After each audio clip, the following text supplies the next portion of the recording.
Hi, this is David Baumblatt from Terabant Leadership. Thanks for joining the program. Today, we're going to be talking about a couple issues. Obviously, the FISA is very important for those who don't know. We'll talk about it again. And then we're going to reiterate, again, the same prediction that I'm predicting that's becoming more and more mainstream, and that is our system is going to go down, just like the history books do. There is a little bit of, not debate, but there's would be from specific politicians that have been pushed outside from MAGA, Senator, I guess Congressman Massey, and then some other ones about a new way forward, how to do the new way forward politically. And I just disagree with it. And I'll say again, my prediction, which is going to be, again, a lot more people are going to be leaving anyway. But Leadership 101. You cannot, in fact, I've always said this, what I consider to be a legitimate, good leader in our military, particularly West Point, was probably General Schwarzkopf. Now, we're not going to argue the morality of us doing the Persian Gulf War, number one. This is Kuwait. I get it. If people could say, same thing, it's all about the oil. I'm not going to argue with that. But there's a sense of competence. He won the war and this and that. And there's a lot of great leadership traits that he did. So some of this stuff is not coming from me. It's what I've learned. But one of them, General Schwarzkopf said many times, is you cannot solve the problem until you or the group recognizes that you have a problem. It's similar like an alcoholic. An alcoholic is never going to solve his or her problem until they probably first admit you're an alcoholic. And many times we don't want to recognize these problems on ourselves, in our family, in our community, or maybe even our own country. Why? Because it's self-deprecating. It's the same thing. Another reason, use common sense. You know why I never wanted to come out also in public is because when I speak negatively about these organizations, this is who I am. This is my resume. So we all want to feel good about ourselves, have confidence, our children to look up to us. And so if I say stuff like the FBI, for example, is both incompetent and immoral, corrupt, well, then it doesn't also look good on me because I'm a former FBI agent. And the one that probably hit me the hardest was West Point. I've said many times, I've always considered that to be my greatest accomplishment. West Point is considered the premier leadership institute of the world. And we're going to do a military episode too. And this goes with Pete Hegseth. And I've said many times, West Point is in decline. People didn't believe me. But even Donald Trump, and I criticize a lot on Donald Trump. We're going to criticize him on this. But when he first came out and he started saying negative stuff about the military, the generals, and he got Pete Hegseth in there specifically to change the direction. It's absolutely the truth. Our military leadership is going down, and it's being led by a decline of West Point. Well, that doesn't make me look good. I've always felt very proud and in some ways you can almost say arrogant that I graduated West Point. Can't say that anymore. I really do. I think West Point's been in decline for decades. So going back to the original point that we're going to talk about, we're going to talk about the FISA. We're going to talk about how America's in decline. We're going to talk about how there is, again, recommendations for a new political direction. I just disagree with it, and I'll reiterate mine. But one of the keys is you have to say is you can't solve a problem until you first admit it. Now, when I left America in 2010, this stuff about collapse, revolution, civil war, the government's corrupt, that was much more radical back then. It's becoming mainstream. And I did a short clip on X where President Biden said the government's corrupt. And I get it. We don't like Biden, even though I think both the Democrats and the Republicans both suck. But President Biden says the government's corrupt. Well, President Trump said the same thing. You got a former FBI agent who's saying the government's corrupt. And guess what? You have more and more Americans that are saying the government's corrupt. Well, that's a recipe for revolution if that keeps up, and that's happening. So sooner or later, it's going to become mainstream. Maybe it's already had, and we're going to do a clip here on Tucker Carlson. I think it is. But again, when I left in 2010, it wasn't. And it definitely was not when I grew up in New York.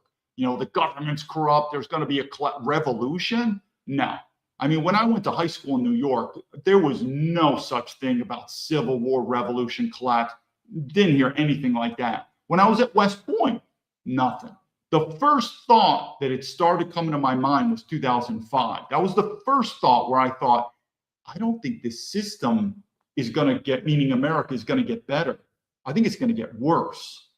And then got to the point 2010, I just left. Anyway, let's go on to some news here. And this is interesting too. I don't even keep track of these dates. I guess this is the anniversary for World War II, the invasion of Normandy. We're going to just show what's happening. I mean, this is everywhere in the news. We're going to show 4 quick things, and then we're going to talk about real quick. Because I think you're like me. You're seeing this over and over every year. Let's discuss it, especially from a West Pointer. Let's discuss that because this is not normal. And we have to start talking about this. So here we go. So anyway, yeah, whatever. Republicans, you would get this D-Day, remember. Okay, great. Then we come over here. We get this guy, Ambassador Mike Waltz. He knows about me. He's the Green Beret. I'm not very impressed with special operations anymore. I'm not impressed with these military officers. And he spends American taxpayer money. I just want to make sure, yeah, so you could see that. Because he wants to do one of these Normandy drops to think he's real cool. Yeah, okay, that's great. Then we come here. Who's this? Oh, Pete Hegseth. Yeah, D-Day. We will accept nothing less than full victory. Sure, that's Eisenhower. That's not you, buddy. That's for sure. But anyway, let's go on to this. What is it? Oh, Fox News. That's it. Everyone's getting there. All the MAGA people. That's where Fox News. D-Day, D-Day, D-Day.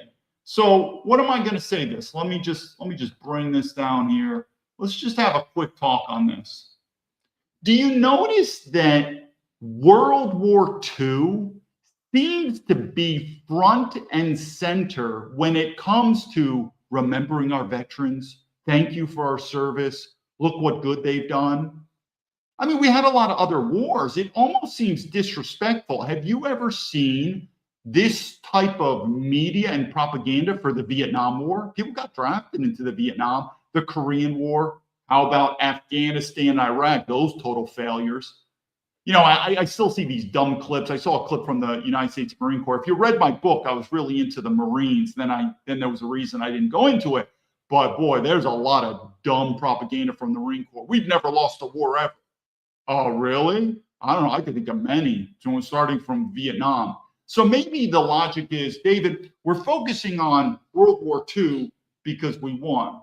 Okay, but we don't admit we lost any of the others, number one. And it's still disrespectful, even if you lost the war. What? So the Vietnam vets went to Vietnam and they lost the war. My father's a Vietnam vet, never got drafted. He volunteered. And I did ask him, I said, Dad, what do you think about that war? Do you think we should have went? He goes, no, it was wrong. I said, then why did you go?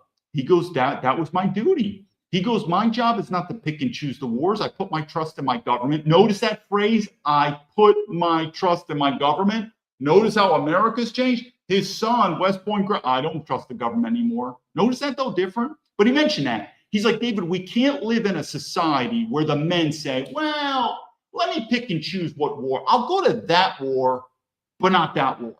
I'll go to that one, but not that. Maybe one of the reasons why we're not celebrating Vietnam is because we have a president, Donald Trump, who dodged the draft multiple times for Vietnam. Talk about embarrassing. Now, I knew this about Donald Trump. I'm doing tangents, but we'll get to the subject. But I was thinking, based upon his propaganda campaigning, that I knew he was a draft dodger, but I was assuming he was going to be the no wars. So that coincides. He's like, listen, I was not into the Vietnam War. I'm not going to admit I dodged the draft, but we get it. But I'm against wars. I get it. But a draft dodger who's now full war hawk, that is just, I mean, it's embarrassing. It's unethical. It's whatever. But anyway, like I said, going back to the stores, we don't really honor Vietnam vets. What about the vets coming from Iraq and Afghanistan, which was a total complete failure, by the way? So we lost those wars. And what's my prediction? Iran, we're going to totally lose that war. And what did I say? Donald Trump has absolutely deviated from nationalism. He's going right back to globalism. And there's something about him with Israel. Compromise, bribe, you name it. Something's very strange. Are we America first or are we Israel first? But anyway, I want to keep going on this because we do have to understand the powers that be. But And as a West Point graduate, I take this more serious, but it seems to be World War II is, and let's face it, if our World War II veterans were alive today, they would have never fought in that war, literally. So your World War II veterans, and let me do another tangent. I had good friends with a lot of Polish people. And so the point was, you didn't see it, but in one of those clips, it said, we liberated Europe. No, that's a flat out lie. The Poles are actually extremely angry with America. Why? Because we sold them out. Because we partnered with the Soviet Union, the communists. Now, it is true the Nazis occupied Poland. And oh, by the way, there were mixed feelings on that. Beautiful city is Danzig in northern. I think it's in Polish, it's pronounced Gdansk. That was Danzig. So at the time, and Adolf Hitler went into the city, and the Poles actually looked very up to the Nazis. Now, you can argue whatever you want, but the truth is, to the Poles, when America liberated Europe and they kicked out the Nazis from Poland and they allowed the Soviet Union to take over Poland, to this day, the Poles are absolutely furious with that whole thing. That's not liberation. So America comes in and says, we're going to liberate Europe, Poland, along with the Czech Republic, all this. You are now under communism. It would have been like, we would rather have Nazi Germany. So I could go on, but I think it's an interesting question to say, World War II seems to be front and center with this propaganda of thank you for your service, even though the government doesn't care about military veterans. If they did, I wouldn't even be on social media because they would have responded to me privately over years and years. So why is that war? Why aren't other wars? And it is disrespectful to the military veterans, win or lose, like Vietnam. Did we lose in Vietnam? 100%. Was that war wrong? 100%. But you don't put blame on the soldiers. Do you put blame on the military officers? I'll buy that for $1.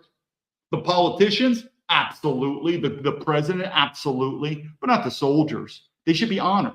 We don't do much. But it seems like World War II. Think I'm wrong? I don't know. You think. Hey, Noah, I see you right there. Noah, 1 second. I'll mention that.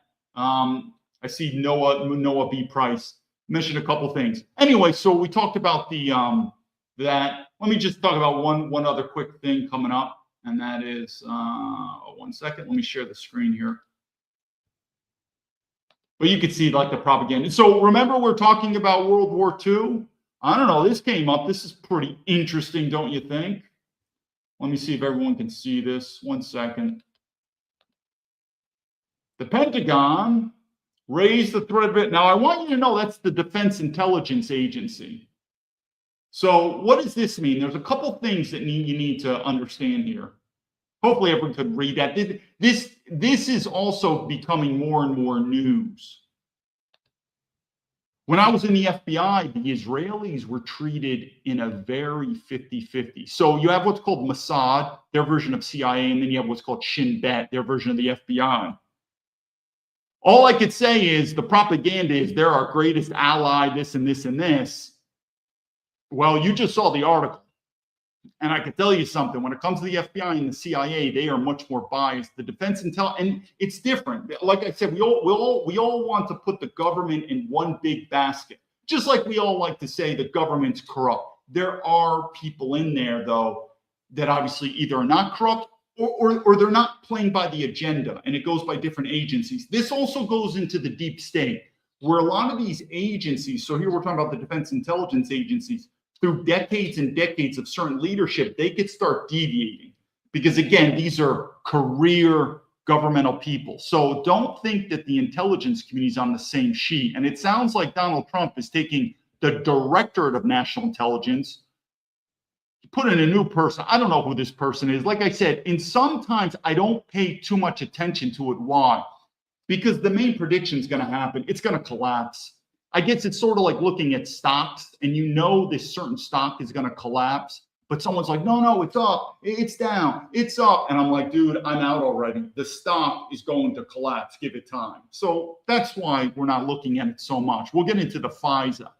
But anyway, in terms of the Israeli, that's a pretty interesting thing. Again, you don't think we're in this war with Iran because of Israel?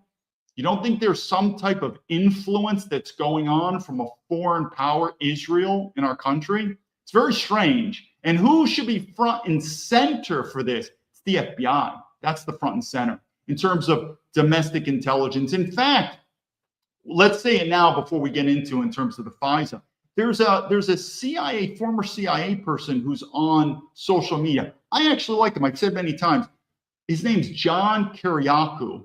And he seems like a really smart guy. There's a couple things I disagree with him, but he mentioned about the FBI and he was off. I was just surprised. Now, of course, he's CIA, so we're not expecting him to understand the FBI, but he did a liaison with MI5. And I have to admit, I probably would say British intelligence is truly our closest ally. During my time in the FBI, I would see MI6 and MI5 having a lot of access in our space, in our buildings, which that really shows you who we trust. And I get that. We share a lot of history with the UK and the Five Eyes. We get it. But anyway, he seemed to be confused. He did a podcast and he's like, in the UK, I explain it very simple. The FBI is basically MI5 and the Scotland Yard combined. It is both law enforcement and intelligence, primarily domestic intelligence. So the FBI spies overseas, but primarily domestic intelligence, law enforcement combined. It's basically MI5 and Scotland Yard combined. I won't go into it. I overall, I think John Kiriakou, I think he's on it, but he did some comparisons that he was off. But that's basically the entity of the FBI. With FISA, and before we get to the video, we'll just do a little bit with FISA right now, and that is because the FBI, and we are the only first tier country in the world that does this. Why do I mention first tier?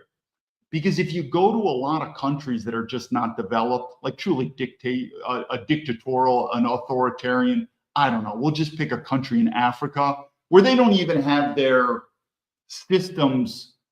We're talking law enforcement, even military intelligence at a developed level.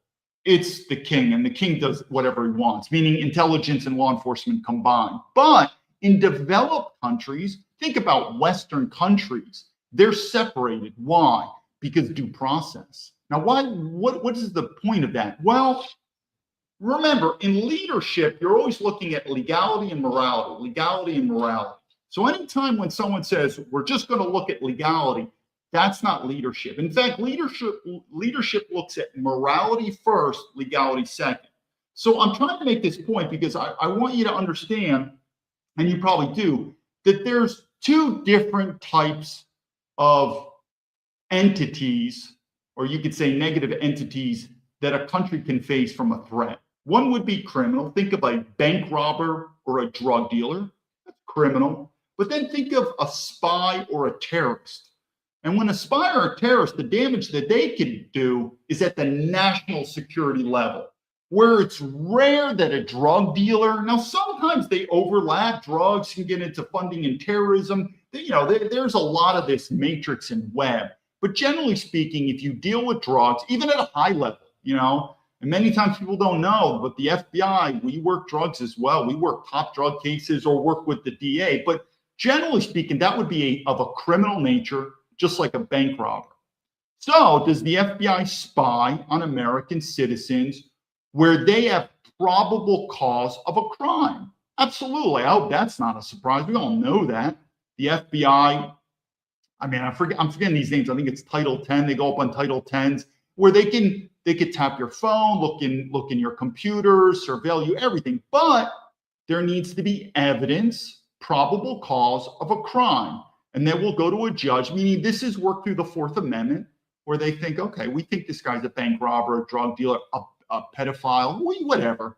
But there has to be evidence of a crime. And if through the Fourth Amendment, the judge will then authorize the FBI to basically start searching you and surveilling you, and you could say then revoking your privacy for whatever you want to call it, but then they start spying on you, surveilling you. But I think we could all agree that this is the nature of the beast that all first-tier countries do, and that is, again, there's evidence of a crime, probable cause, through a court of law. And oh, by the way, that is all black and white, dictated. So when it goes to court. That's all has what's called discovery. So your defense lawyer can ask that. What gave you the right to, tap his phones? Well, we had probable cause. We went to a judge. So there's a paper trail. So that way, our system, before they send you to jail, if you're convicted, innocent until proven guilty, there's a trail, there's names, there needed to be probable cause. So hopefully that's not a surprise to anyone. But what about this thing called national security that's so dangerous? Let's face it, a spy or a terrorist is at such a level, it's national security. So in Britain, that is absolutely separated into MI5. But MI5 has no arrest authority. They have no law enforcement ability. And they're only focused on spies and terrorists. The FBI combines them. And the problem when they combine them is that iron curtain can get flimsy.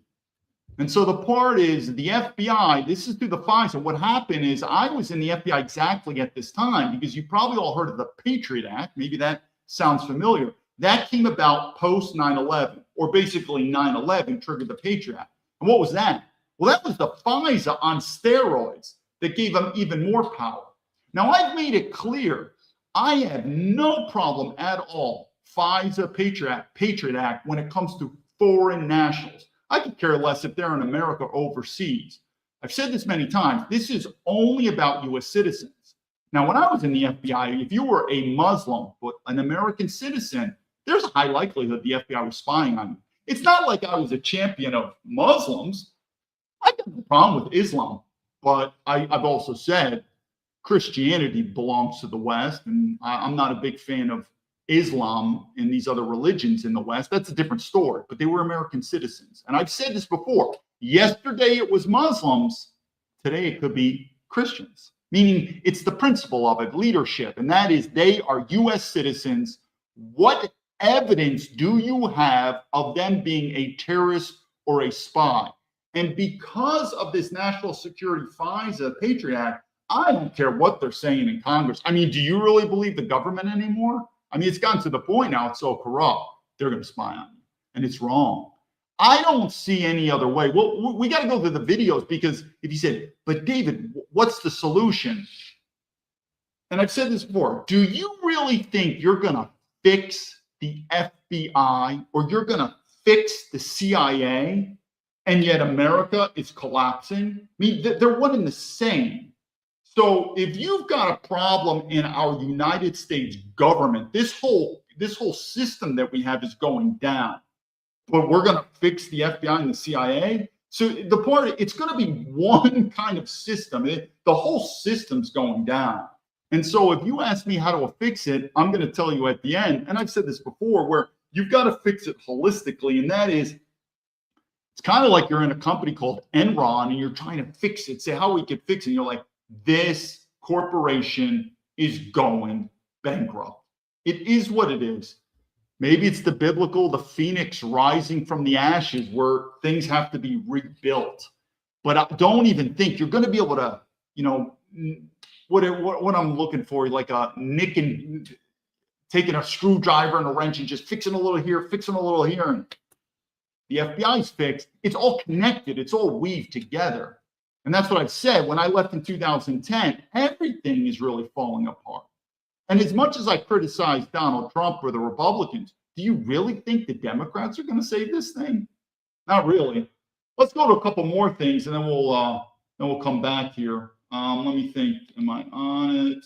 Okay, so I went to that. That's an interesting thing. We could talk more about that. This is kind of a different subject, but I just wanted to share this here. I know we're going off subject, but it is kind of going to a similar part. And America's falling apart, but I just want to say this. But now that I'm on social media, I've been censored so many times on social media. What I didn't realize is how much pornography is on social media. And I'm big into freedom. But if we're going to have freedom, we have to have freedom of speech. That's how you control culture. Well, control is a strong word, but freedom of speech. But if you take away freedom of speech, we're going to lose our culture. But I'm just saying, for a military veteran who's reporting government corruption, I've been censored so many times. Why? That's a good question. But I've seen so much pornography on X, on TikTok. I mean, really hardcore pornography. And then it wonders, why are we getting censored? But anyway, my thought to that is going back to this, and my advice to men and women is I think men are just absolutely inundated with sexuality. And trust me, I'm not trying to act like I'm a holy roller. Yeah, I look at porn. I grew up to it. It's okay. I'm not a holy roller. But what I am saying though is it's gotten to the point that when I grew up, you saw a little bit of sex and it was, there's no doubt about it. You're like, oh my God, now though, it's too much. It's like all these women, it's just, and it's one of the reasons that society's going to collapse, because you've broken marriage, you've broken the bonds between a man and woman, no one's making kids. It just seems to be women, for a lack of a better word, and I can talk bad about men, but women seem to be turning to prostitutes, but there is so much sex. So I'd be surprised that men really are looking for sex anymore. I think what they are looking for is beauty. These are some beautiful looking women. Look at her clothes. And it is. I see so many women dressing like they're half naked. You don't need to do it. These are some beautiful women. In fact, the clothing is very beautiful too. So again, just the point that there's a difference between looking sexy and looking beautiful. And my guess is men in the West, they're looking for beautiful women. They're not looking for sexy women. Why? Because they're everywhere, these sexy women. Like, it's turning into a little bit just too vulgar now. We just don't need it. It's just too much. Anyway, let me go to one. Let me thank a couple people on here who've first one let me go to is, let me see if I'm okay, first one is this person. I can't even pronounce this name, Deto Prague. He came out to me, he's like, hey, I can help you out here, stuff like that. But I want to thank him. He gave me some advice. And then the other one, let me just bring this up. Noah, let me bring up Noah's page. How can I do that? 1 second, my bad. I think I got to go all the way up here. And then Noah reached out to me. Hopefully everyone see this? Oh, I got to come here 1 second. Share this tab. This is the last one, then we'll get into it. But I always like to say thanks. So Noah, again, just out of the blue, he's like, hey, I could help you out. It's not like I got a big channel, right? But it's the principle. You, at the very least, what did our mom and dad always say? Say thank you. So anyway, this is Noah. This is his page right here. He said he could help me out and this and that. And I've mentioned it many times. Well, sorry, bro. I mentioned it many times. The reason why Americans should help out whistleblowers is when you report government corruption, it's a public good. But I've made it known, and this is why everyone knows it's a cover-up. If you're a private American citizen, then I'm asking for your help. That's it. If you're a politician or in the US government, I'm not asking for your help. I'm asking you to do your job. That's your job. Me as a former US Army officer and FBI agent, you swore an oath to that. You are on taxpayer dime. Your salary, your pension comes from taxpayers. You have a duty. And these politicians know about me. The Trump administration knows about me. That's a cover-up. I'm not asking them for help. I'm asking them to do their job. And the more and more I'm ignored or even blocked by some of these Trump administration people, what does it do? It just shows there's a cover-up. So I make it known, if you're a private American citizen, I truly appreciate your support. If you're a politician or Trump administrating the government, whatever, you are in dereliction of your duty. And if you're an American citizen who pays their tax money, today they're ignoring me. Tomorrow they might ignore you. Why are you paying to them? Same thing when I report this to Chuck Grassley in 2007. Remember I said, yesterday they were spying on Muslim Americans, and I get it. Some people are like, I could care less about Muslims. I get that. But it's the principle. Those Muslims, like it or not, they're U.S. citizens. And yesterday they're spying on Muslims. Who cares? U.S. citizens. Today they could be spying on you as a U.S. citizen. It's the principles. But I'm telling you, the FISA thing is still broken. Anyway, let's go. I see Cool Kid. You get censored for typing the lyrics of these ghetto songs. I'm just saying, I'm not saying we have to censor pornography. There's a way we can battle pornography, and I've said that.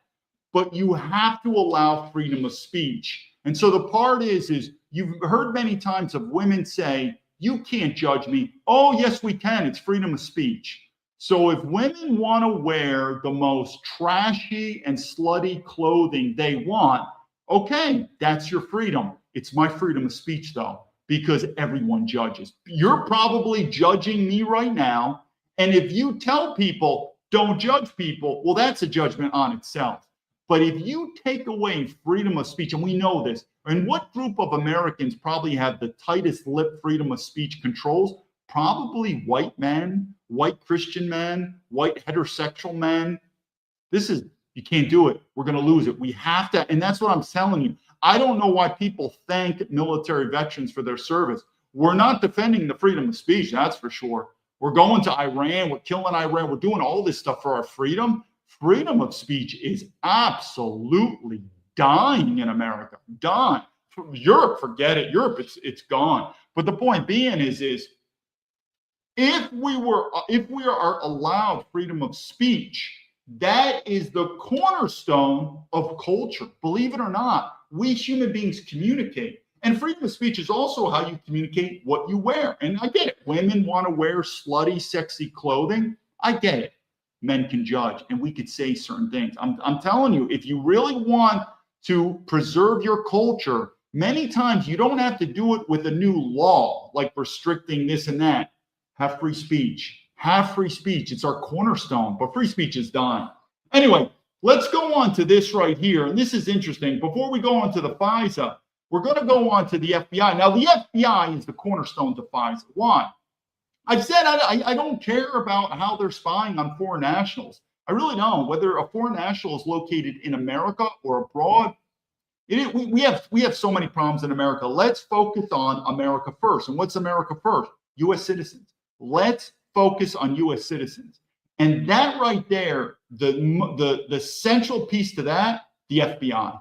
The FBI. Anyway, this is a comment about the FBI, and I mentioned this before, where a lot of the MAGA people drank the Kool-Aid. They kept saying Dan Bongino's all. I told them, before Dan Bongino became the deputy director, he knew about me. He blocked me and unblocked me, which is weird on it. I've written to his people because he was doing podcasting. Now, he's a private individual then. He should have helped me out, government corruption. Then he became the deputy director of the FBI. I'm not asking for his help. That was his duty. Anyway, I'm telling you, what you're going to start seeing, and this is going to go on and later on where I say, how's the problem going to get fixed? Remember what I'm about to say. We are not going to come together anymore, people. You have to, I guess what I'm trying to say is, maybe you're a man, because it's usually the woman who initiates the divorce. And as a man, you've said, no, this can't be happening. She loves me, and we're going to work this out. And you don't even know what she's doing behind your back. And sooner or later, the advice comes, maybe an older man to the younger man and says, listen, buddy, you got to get it together. Your marriage is over. You're going to get a divorce. No, man, but I've known her since I was 18 years old, and we're in love, and she'd never do this. And I'm telling you, this problem is not new. What she's been doing behind your back and this, that, we all know it, that sometimes marriages get so bad that they're going to divorce. That's what I'm trying to tell the American people. And I'm gonna point it out specifically as we get to the last videos. But this union, which is a marriage, in some ways it's a union of 50 states. It's coming apart, people. You could believe it now or you believe it later. But again, this right here is another example of Dan Bongino. There's so many. Our government is not getting better. And a lot of the Trump people drank the Kool-Aid and think he's going to save it. He's not. And I've always said that. The best is yet to come. Let's take a look at this video quick. Talking about the Epstein files. Please do not let that. You phony. Dan Bongino, who famously said, don't ever stop talking about the Epstein files. Please do not let that story go. Keep your eye on this. He gets in a position of power to do something about it, and now he changes his tune to say, I was there to do my job, which is to keep custody of the evidence. No, you weren't there to keep custody of the evidence. You were there to put in custody for the people who were in that evidence, you phony. Anyway, I get upset. You have every reason to. And I mentioned this many times. The truth be told, that the people in the FBI and the government, they are not the best and the brightest. It's changed. And people who saw my videos, I've told you before.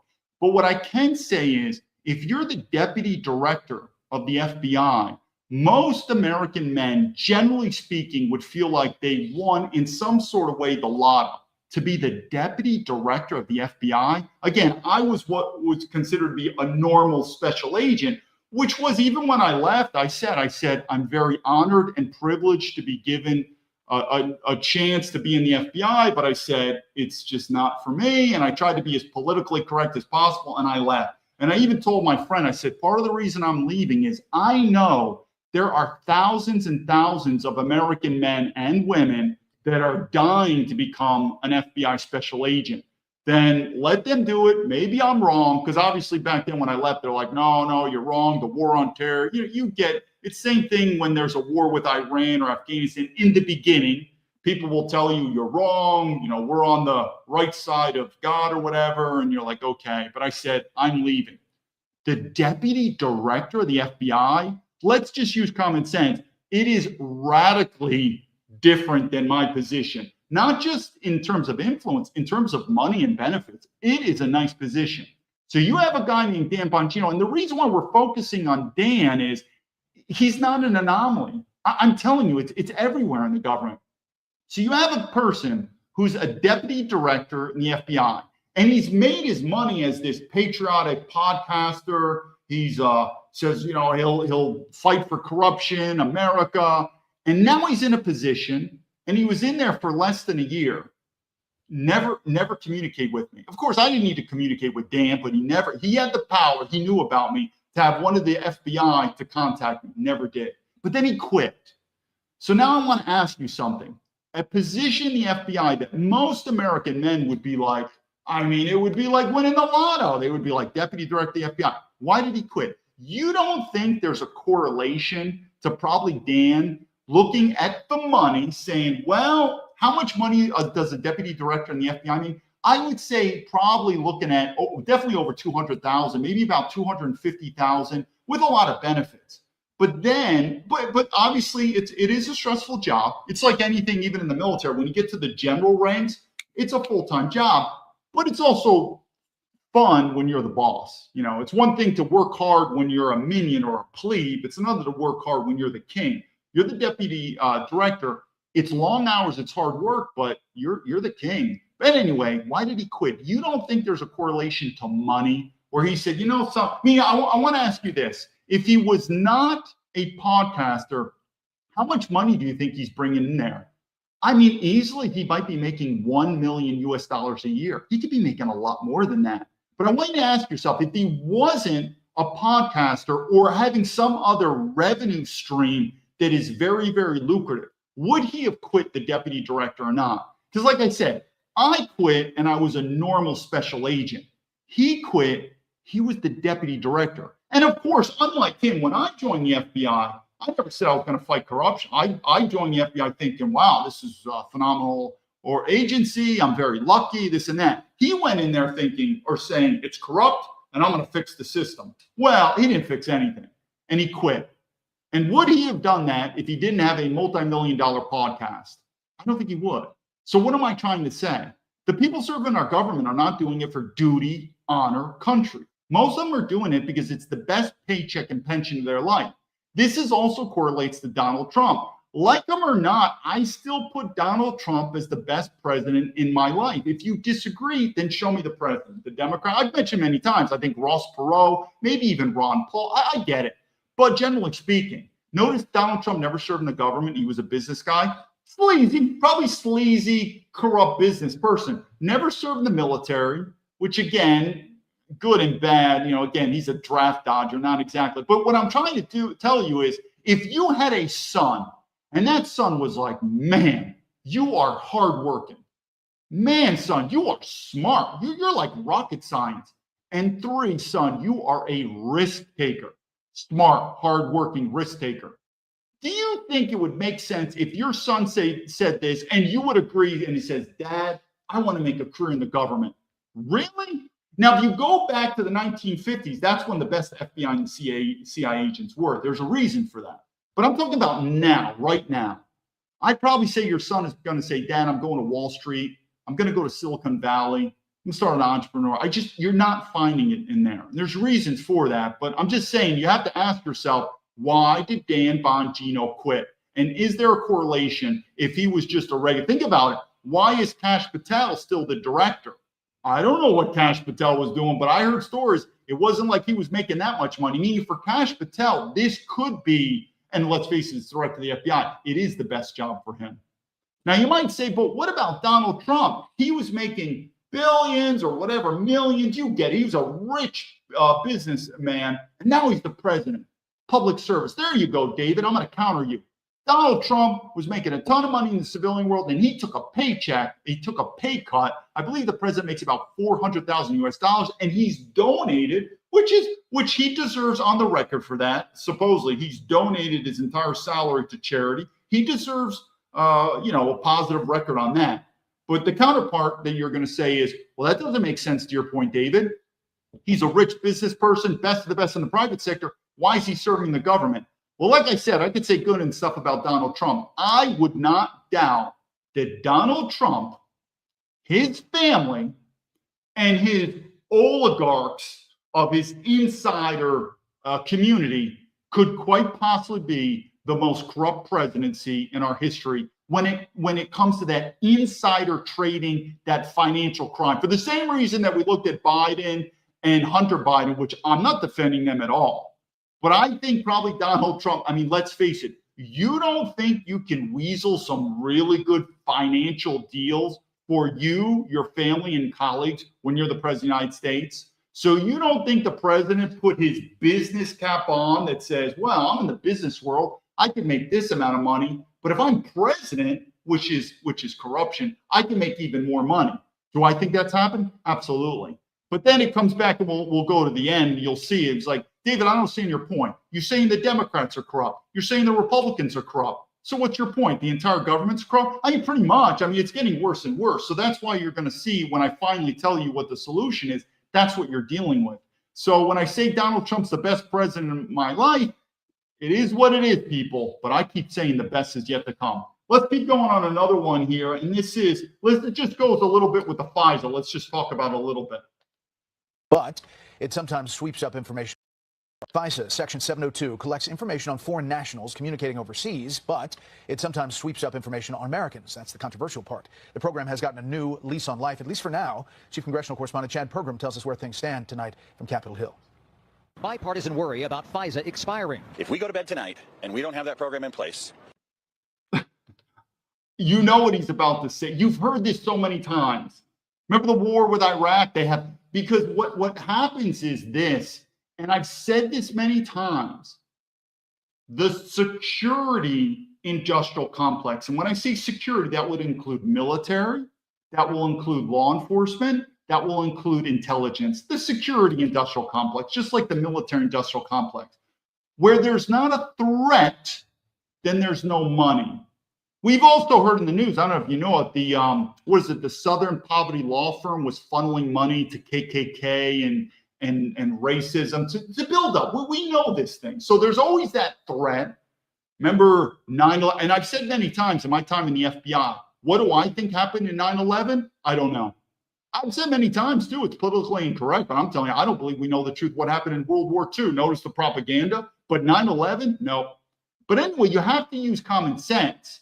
If there's not a threat, whether that threat is real, perceived, or fabricated, it's difficult for the government to persuade the American people to pay their taxes or whatever. So hence, Iran, again, I've never said I focus on Asia and China. I've never said I was a Middle East expert. Iran could be a legitimate threat for Israel. And what have I said? Well, then good luck to Israel. Let them do it. They could spend their own tax money. They could send their IDF, and then best of luck to them. I mean, I don't have a problem. People think I'm negative on Israel and the Jews. No. But is Iran, is that a security threat to America? No way. We got more important things in America.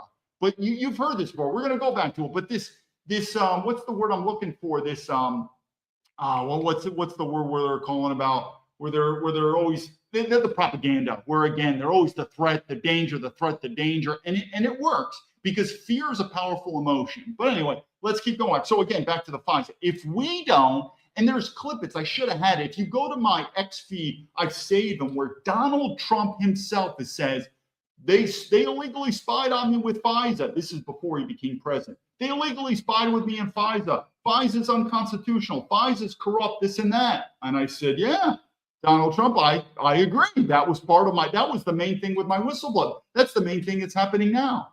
And all of a sudden, now he's president, everything, and no, we have to renew the FISA.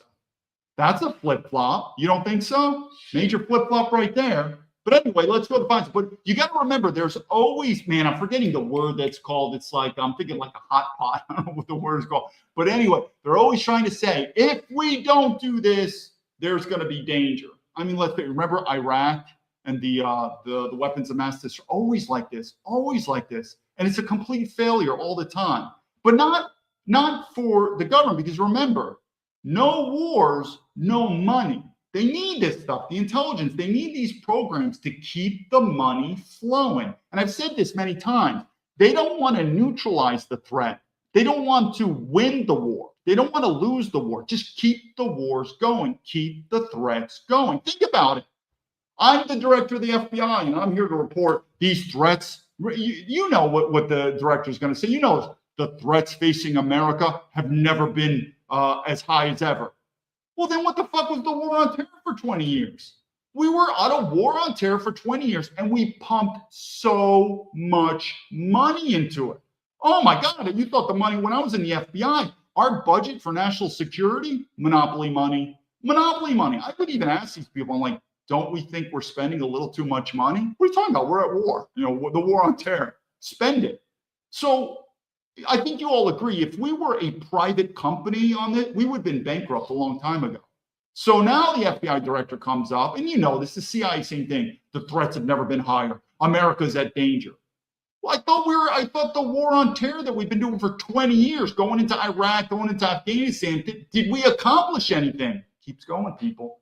Keeps going. If you think this war in Iran's the last one, you're crazy. It keeps going. What is that similar to? A little similar to the Roman Empire, the outstretched military arm. And what does it do?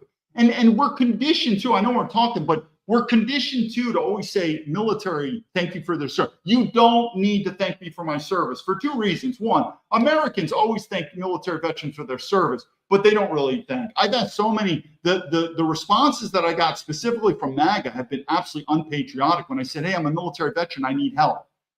So I don't mind if you say, no, thank you. But I'm telling you, this whole thing that we've been programmed, thank you for your service, thank you for your service. I'm telling you, more and more Americans, middle class, are having a harder and harder time to put food on the table, your families, everything. And I'm telling you, these positions in the security realm, I'm not saying they're getting rich, but they are much higher level. I mean, FBI and CIA agents, they're anyway from 100,000 to 200,000. Military generals. I mean, if you compared them to the middle class, way above.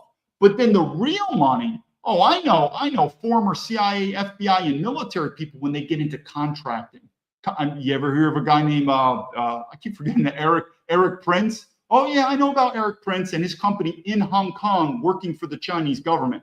Then you get these guys in government contracting. Oh, my God. And we're talking also, obviously, with the U.S. government, your taxpayer money. Then the money, compared to the middle class, goes from really good, because let's face it, FBI agents, when you're making $150,000, you're not rich, but that's significantly above middle class. They're doing government contracting. Now you're in the millions.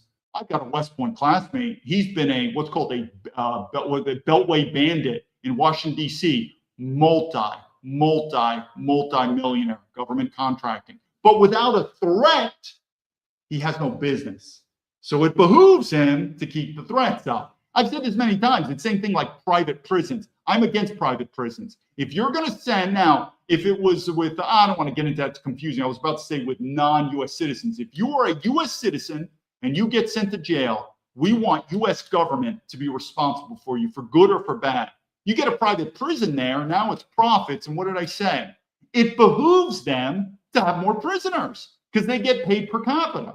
So if my prison has 100 people, prisoners, I have 100 people in there, but if it could get to 200, I get more. And They may not be very tolerant about paroling people. So maybe they could get out early, the prisoners early. No, I'm a private prison. I want to keep them in there. So I think we all understand there's a conflict of interest when you take the private sector, put it into the government. What's the private sector? Their goal is not duty, honor, country. Their goal is shareholders make money. So don't fool yourself. You've got people in the government. Their salaries are pretty good, people, really good. Your tax money. But then they get out and they do contracting for the government. Again, need the threat. Their salaries are through the roof. And when you continue to say, thank you for your service, thank you for your service. I don't know what service are they giving you. I mean, we don't have freedom of speech anymore, but it is something for you to, before you say that, because I'm telling you, Americans through communism have been ingrained. Same thing, diversity is our strength, right? It's like diversity our strength. Why? Why is diversity our strength? Once you start articulating, it gets difficult. I can articulate in some ways how diversity is our strength. It's gone through the roof now. Diversity is no longer our strength. Unity is our strength. But we've been conditioned because we don't want to be racist. So we say diversity is our strength. Same thing with military. Thank you for your service. Okay. I just want to be a patriot. Thank you for your service. What service?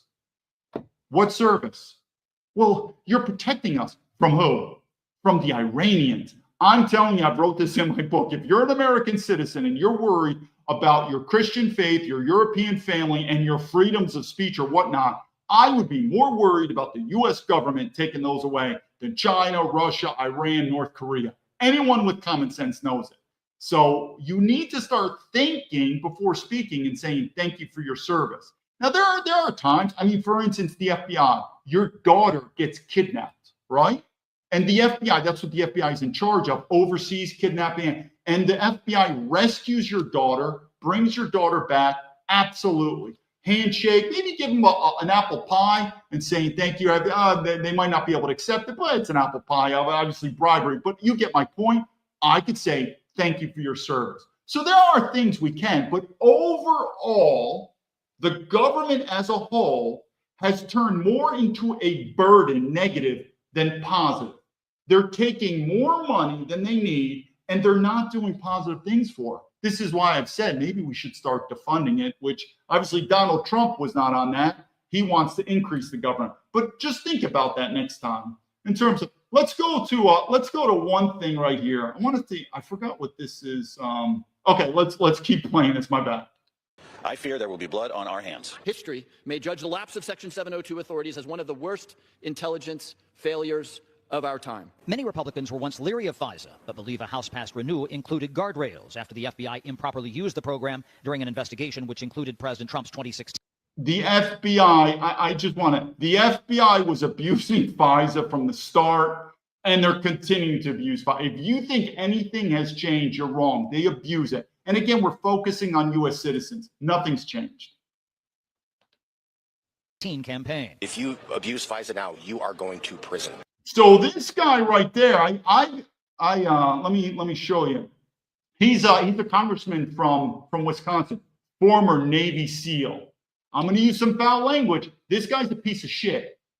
He knows about me. His staff knows about me, and he's derelicting his duty. I know because you've been ingrained. You're like, but David, that guy's a Navy SEAL. They're the best of the best. Courage and honor and military service. But remember, you got to go back also to Donald Trump. Again, I talk negative and positive about Donald Trump. He said some negative things about military leadership before he was elected. And people said, how could he say that? And I was on X saying, he's right. Military leadership is gone down. So I know you're ingrained to say, but this guy, man, I'm forgetting this guy's name. I wrote him, Derek Van Holden. And I know you're ingrained. You're like, but that guy's a Navy SEAL. And you never disrespect the Navy SEAL. They're the best of the best. No, they're not. I'm telling you, overrated. He knows about me, and it's dereliction of duty. And he might lose the next coming election. Why? Because he's in Wisconsin, and the farmers are getting hammered with Trump's policies. And he's trying to do hardcore with Trump because he's a coward. He just wants to do whatever Trump does because he's afraid that if he doesn't follow Trump's orders, he's not going to get reelected. The problem is his constituents are not very happy with Trump's policies. He might lose too. But I'm telling you, I've never meant to come out on public to say negative things about the military. I've said in my book, the biggest accomplishment of my life is West Point.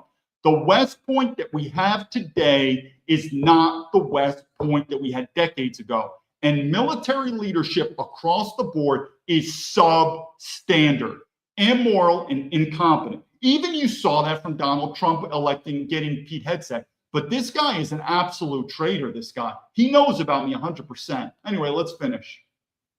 The Senate won't renew a 3-year extension. We're calling on them to do the job, pass the House's bill, and get this done. But there was. Senators compromised, passing a 45-day extension after FISA skeptics secured declassified information about how the feds misused FISA. Every day that Section 702 is extended without meaningful reforms is a day that the program can continue to be abused.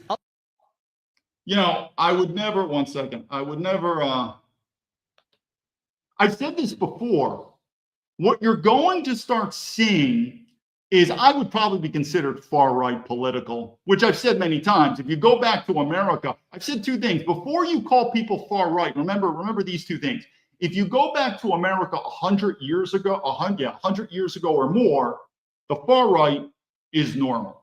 That's number one point. Number two, if you go to non-Western countries, China, Saudi Arabia, Iran, India. I'm not saying those are your favorite countries in the world, but I am just saying far-right ideology in non-Western countries is the normal ideology. And I've said many times, when Donald Trump went to Beijing with all of his corporate CEOs to kiss ass and grift from Xi Jinping, what did I say? The same thing with the Democrats. I did a video on Gavin Newsom. He went to Beijing to kiss ass. Same thing with Pelosi for money.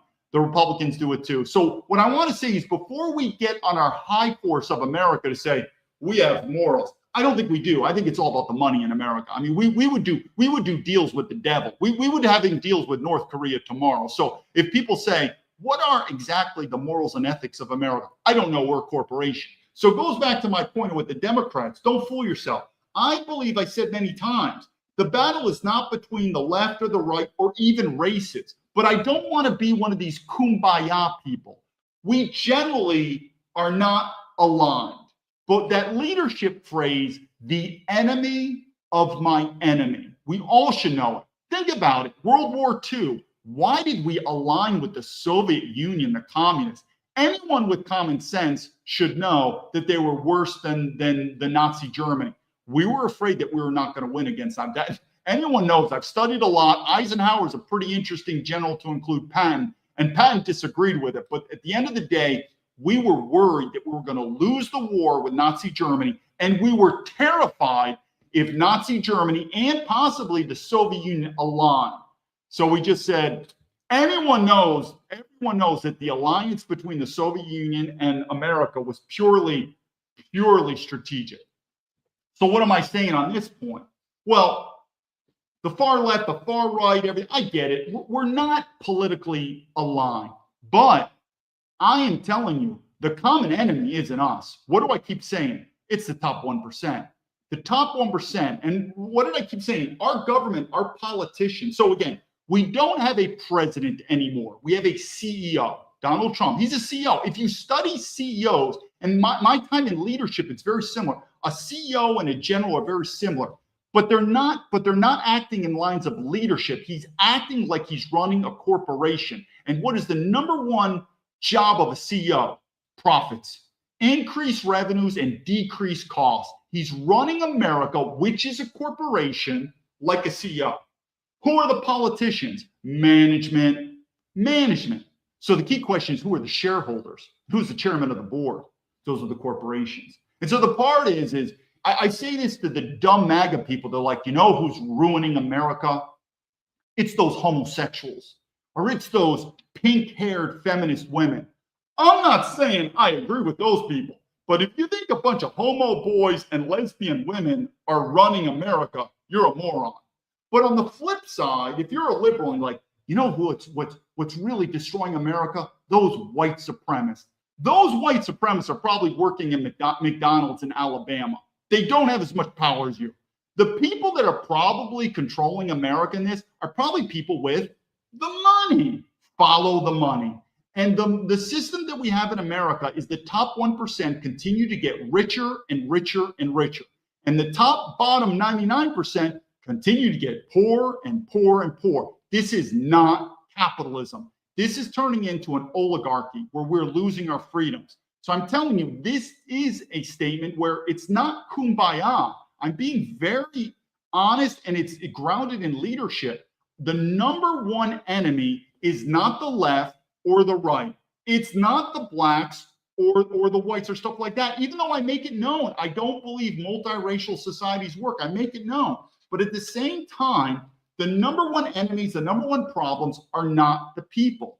It's those who control ourselves. And we have to look at the top 1%. And like it or not, Donald Trump, when he's a billionaire and he's part of the oligarchy class, it's very difficult for a guy like Donald Trump to say, I'm a man of the people. I'm a man of the people. When you're a billionaire and now you're driving the country in a direction that is not America first, it's very difficult. And I believe this America first has been so adulterated now that it's probably American corporations first versus American citizens first.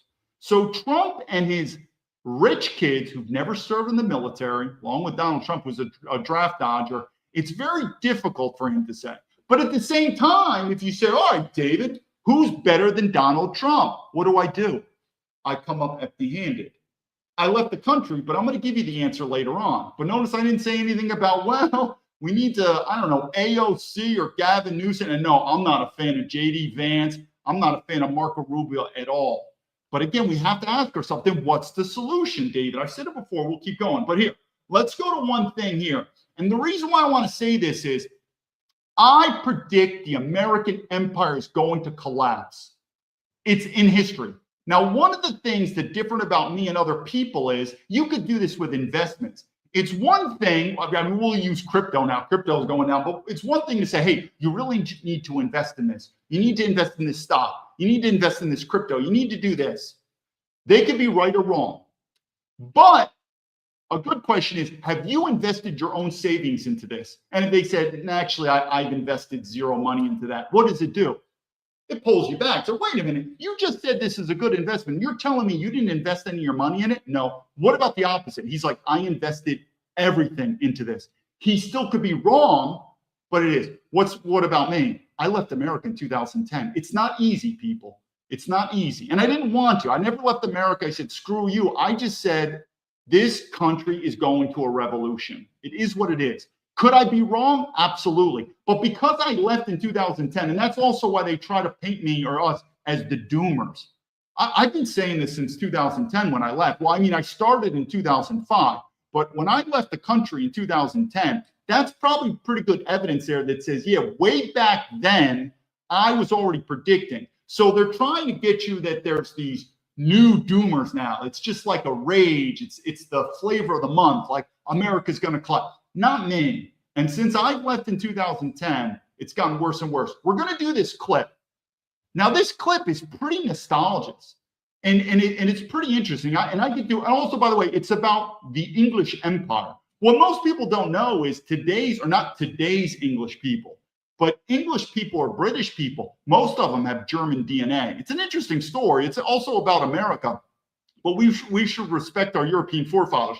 To understand it, a lot of times, this is during the Roman Empire, the Roman times, many of what's called the Saxons, the Jutes, and the Angles. This would be northern Germany, to include Denmark. They actually immigrated, or you could say not immigrated, but they invaded England. And a lot, even if you look at the British royal family, a lot of German blood in there. So what am I saying? I think we could agree that the British Empire was awe-inspiring. Now, I've changed my mind, though. We're going to do this because what I want to do is I want to relate this to America. Now, I have changed my mind that this thing called colonies, the British Empire, is looked upon negative. I get that. I'm sorry to say I've just changed my mind, though, living in Asia. Why?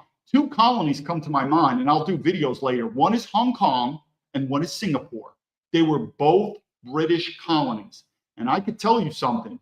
The local Chinese people, these would be the the Chinese in Singapore. Obviously, there's Malay and Indian, but most of them are of the Chinese ethnicity in Singapore. And obviously, the Hong Kongese are Chinese. They are unbelievably grateful. Take it from me, grateful that the British Empire chose those two places to become colonies. Again, we can talk negative about the empires, but it's done amazing things.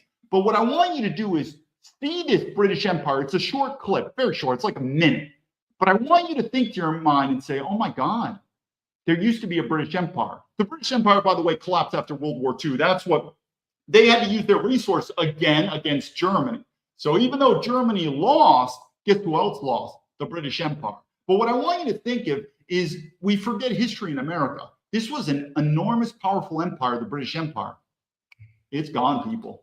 So what I'm saying is, you don't think that could be the same thing with the American Empire? Absolutely. Same thing. Interesting clip. We'll play this real quick. But just think of history, where history was. Remember, now it's the US dollar? Before it was the pound, the British pound. The British pound is still there. And I'm saying the British is still a legitimate country, if you could say that. It's fallen apart. You know, it's not crumbled, but it ain't the British Empire anymore. That's for sure. I mean, America's the boss for sure. I mean, the British Empire is over. Just think about this and think what happens history. And what is history? Time and pressure. Time and pressure. That's what history is. And it's happening before your eyes in America. Britain was the most powerful nation. For 200 years, Britain was the most powerful nation in the world.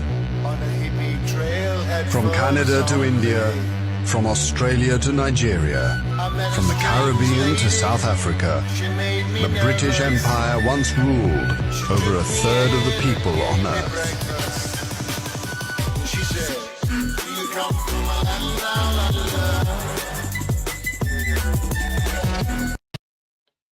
It's pretty amazing. I could tell you something. In Hong Kong, I know people are like, you know, evil, the evil white people, evil. I know, that's what you're talking. I'm telling you. Hong Kong, I should do a quick story about Hong Kong. We'll save for another video. They are extremely happy that the Brits chose Hong Kong to, yes, be a colony. Now, how's Britain today? I don't know. I'm not much of an expert on Britain. I don't live in Britain, but going to be a London, everybody in London is going to be a mix of just one brown, like a light brown, like all the browns are gonna just, every race is just gonna mix. You know, when you mix the whole palette and just mix brown. That the Jews want to exterminate the European race. Richard Coudenhove Kalergi was funded by the Jewish bankers Rothschild and Warburg. 1925, in which he stated that the Jews are a master race, and then to invite in Africans, Middle Easterners, and Asians to dilute the blood of Europeans through miscegenation to the point where they became a degenerate mixed race. And then at that point, these people would no longer have any sense of nationhood, and the ancient Jewish messianic prophecies of world rule out of Jerusalem, with Jews maintaining their nationhood and their national status, it would fulfill the Jewish messianic prophecies that the Jews could then rule the world. And this was completely in line with what Nikolai had written in 1917 and has manifested itself recently with the invasion of immigrants from Africa, from the Middle East, and from Asia into Europe, America, and Australia. And they are deliberately setting about to genocide the white race and destroy all sense of nationhood and of national heritage and national culture. One of the things I was very surprised is how much hate mail I've received from MAGA. I focus on MAGA because that's where I'm more politically aligned. I'm more of a nationalist. So I don't really communicate much with the liberals. I don't have a problem with it, but I'm just more, and I was a Trump supporter. How much hate mail I get. This is from military veterans, conservatives, MAGA, to say, you're a traitor, you left America. You're a quitter, you're a coward. I wonder what it would have been like if I would have started my social media. Now, this would have been a lie, but if I would have said, emphasize Jewish American, and I went to Israel. So instead of going to China or now Hong Kong, it's like, and really emphasize, I'm a proud Jewish American, and I just wanted to leave America and go to my homeland of Israel. I wonder if these MAGA people would be like, you're such a traitor. You left them. Oh, you're in Israel. Okay. Oh, no. That's our ally. That's good. But there is something going on, and I think we could all agree that not all. We've heard this before. We get it. Not one person can talk about their whole race, the Chinese, and yes, living in China now, you become very racial, and so not one white person speaks with all white people, black person. We get that. I now on social media and my time starting in mainland China, I have awoken. There is something going on with the Jews in Israel. Growing up as a Jewish kid in New York, even though I'm mixed Jewish, I never thought about it. I thought it was a conspiracy, this and that. But there is something going on, because even the Chinese will just flat out talk to me about what's going on. They're like, why is America a Jewish colony? Why is it controlled by Israel? And I look at them like, do you see that? They said it's absolutely normal. They see it. Here's another clip. It's just very strange on what's going on. Just ask forgiveness for the anti-Semitism. Father God, as a German and European, I just ask forgiveness for the anti-Semitism all around that is growing, and we repent on behalf of it, and we bless Israel. Father, forgive us for the way we've turned our back on Israel and not defended the Jewish people. Lord, please forgive us for all the things that we did not support Israel. We went against Israel. Lord, please forgive us.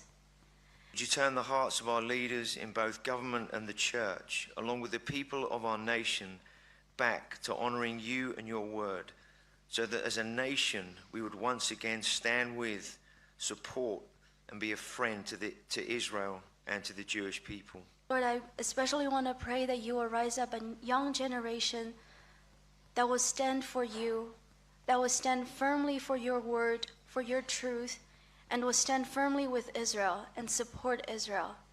We are here because of you, God of Israel. Today I stand here in the Knesset of Israel. I say Korean government will stand with Israel. Okay. You've probably seen these before, a lot of these propagandas. And I've said many times, I don't have a problem with Israel. I like Jewish people, but there is just something very strange. And if you're going to be MAGA and say America first, then you need to be able to say America first, not Israel first. We could be friends. I mean, we should definitely be friends with our European. I don't like what we're doing in Greenland, So I've always said we should have good alliances with countries and cultures and people that are similar to us. And I would put Israel there too. But I've said many times, if we're going to look what the FBI is the #1 lead agency to oversee, and that's agent of a foreign power, because it's the insider threat, the domestic threat. You're telling me Israel is not up there? I would say, what country has the most foreign influence? What foreign country has the most influence on America? And people say it's China, it's Russia.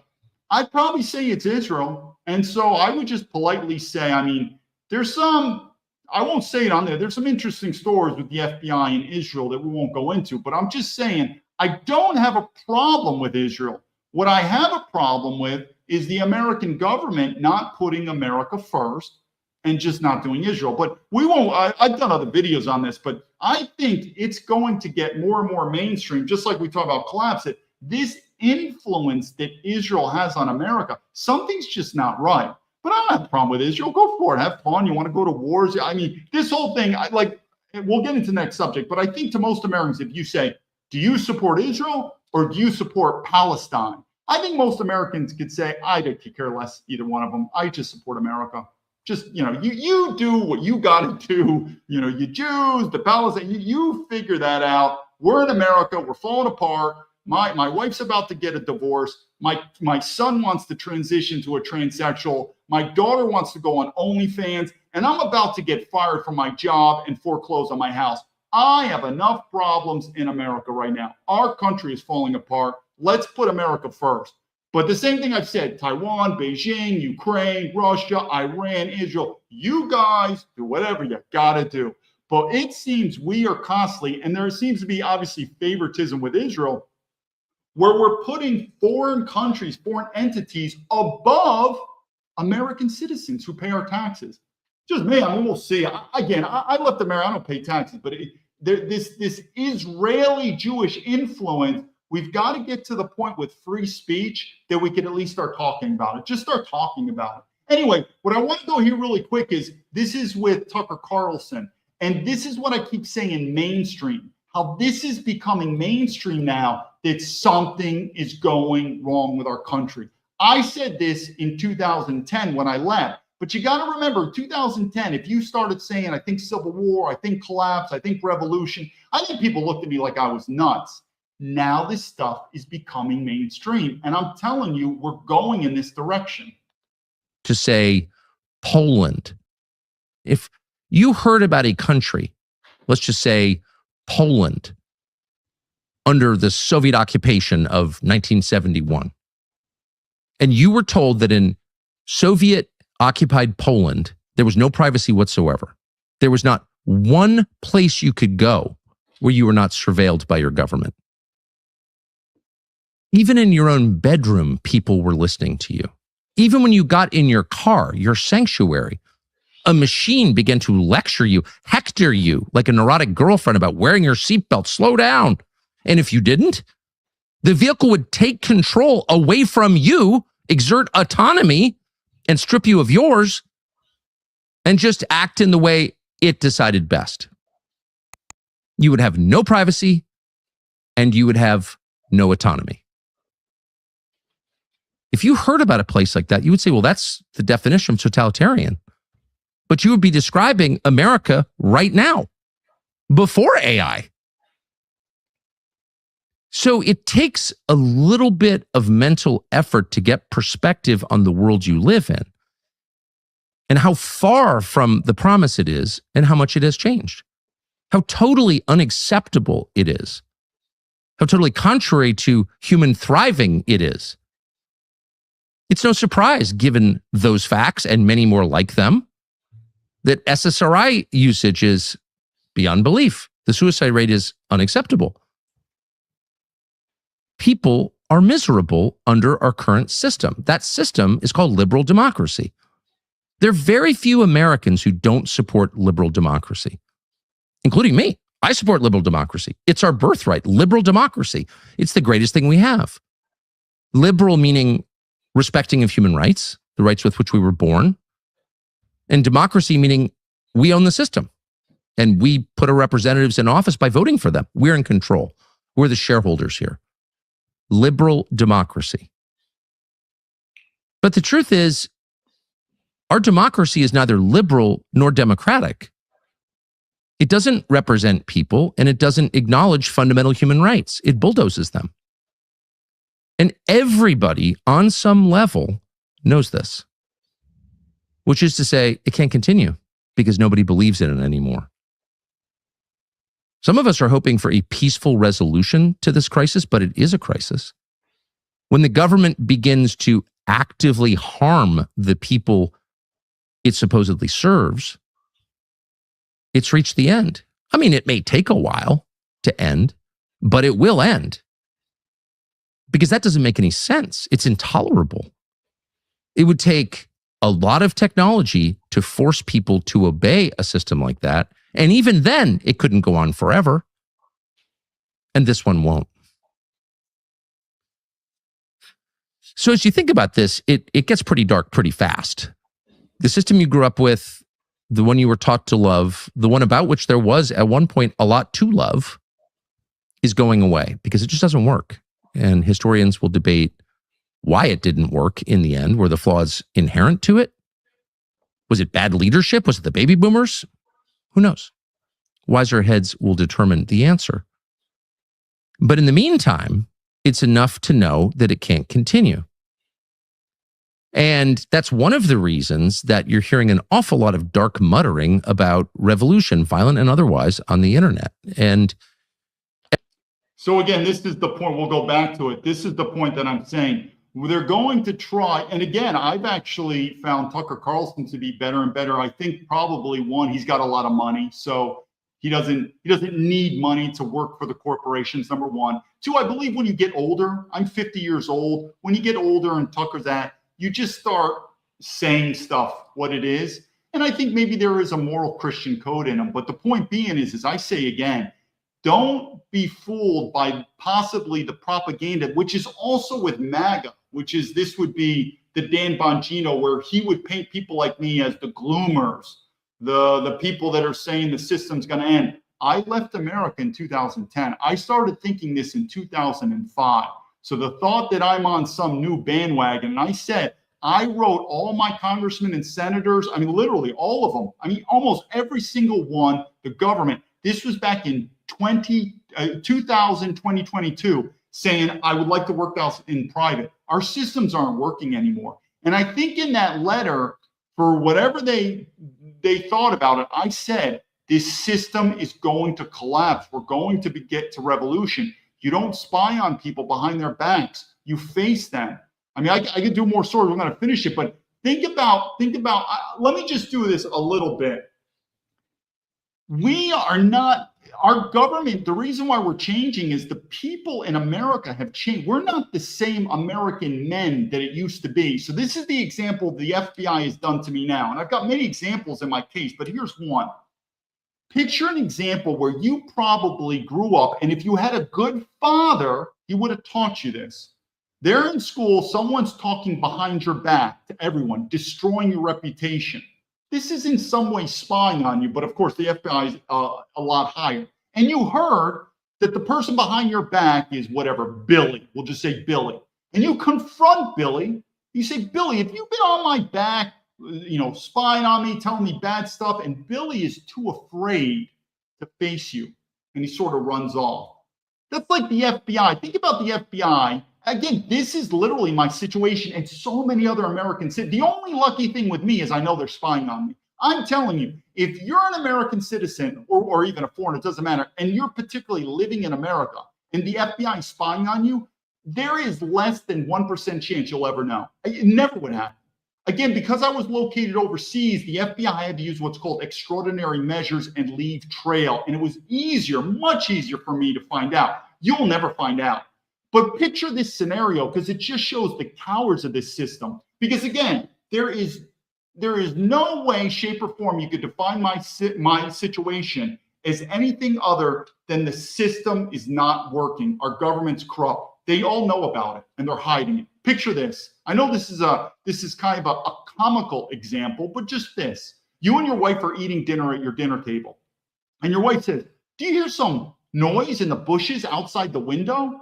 And you look outside the window, your own home, and you see two Huckleberry Bozo FBI agents behind bushes trying to listen in on you.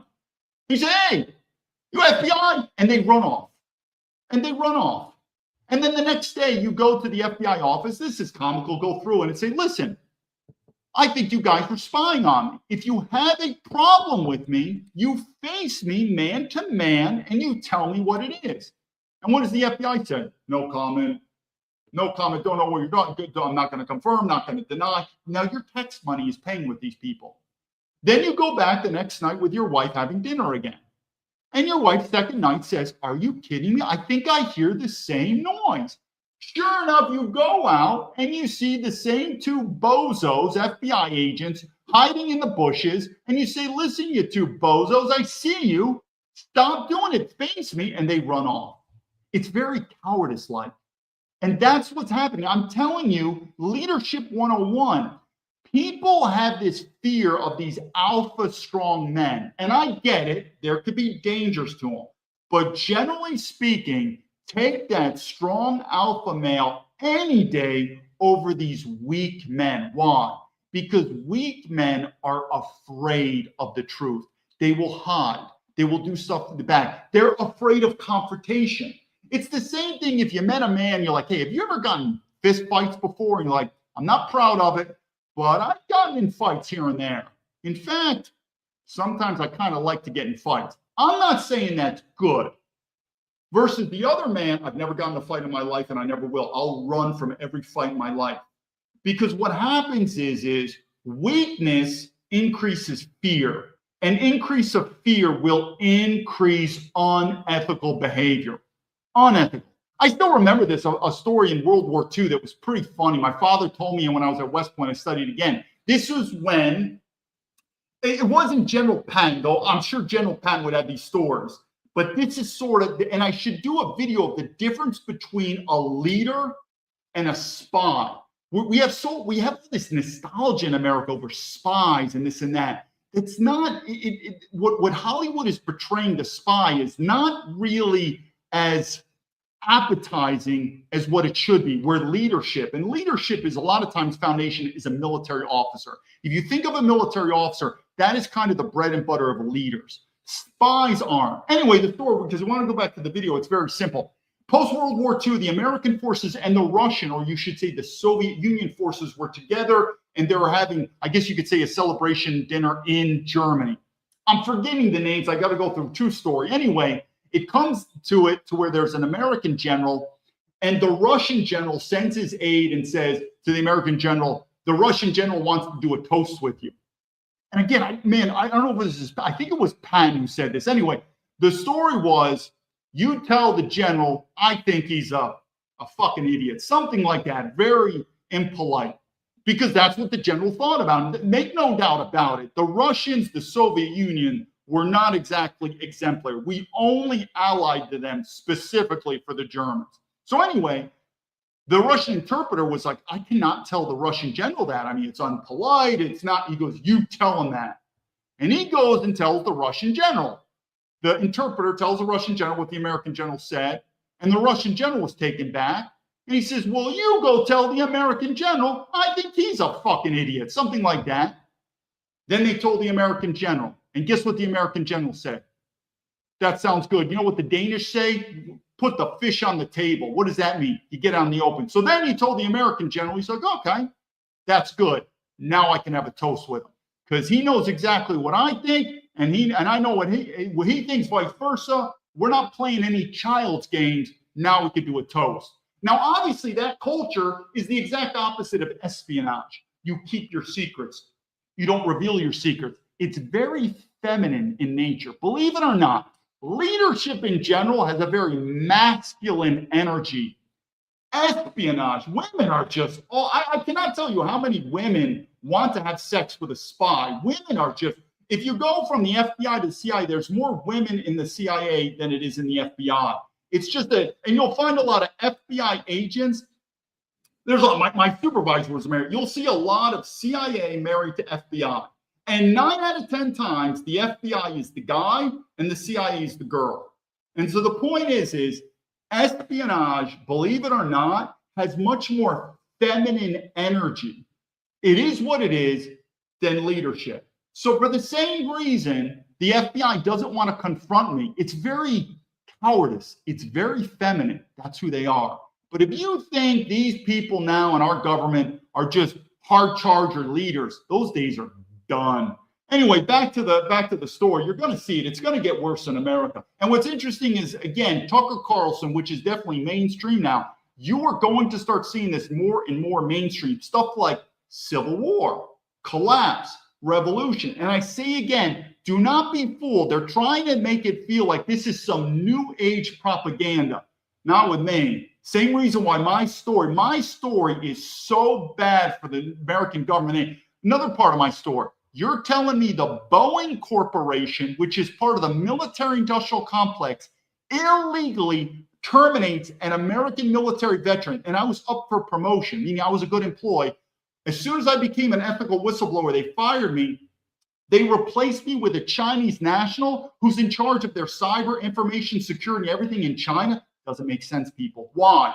Because what did I say? What's more powerful than the government? These corporations. And I'm telling you, these corporations are selling out America, not just for China. They will sell out America to anyone, the highest bidder. And they don't want my story coming out. I'm not going to compare it to Pat Tillman, but you know, these stories that are anti-American, it's a cover-up. It happens all the time. But the good thing, I like Tucker Carlson, it's starting to come out in the open that this is no longer a feeling.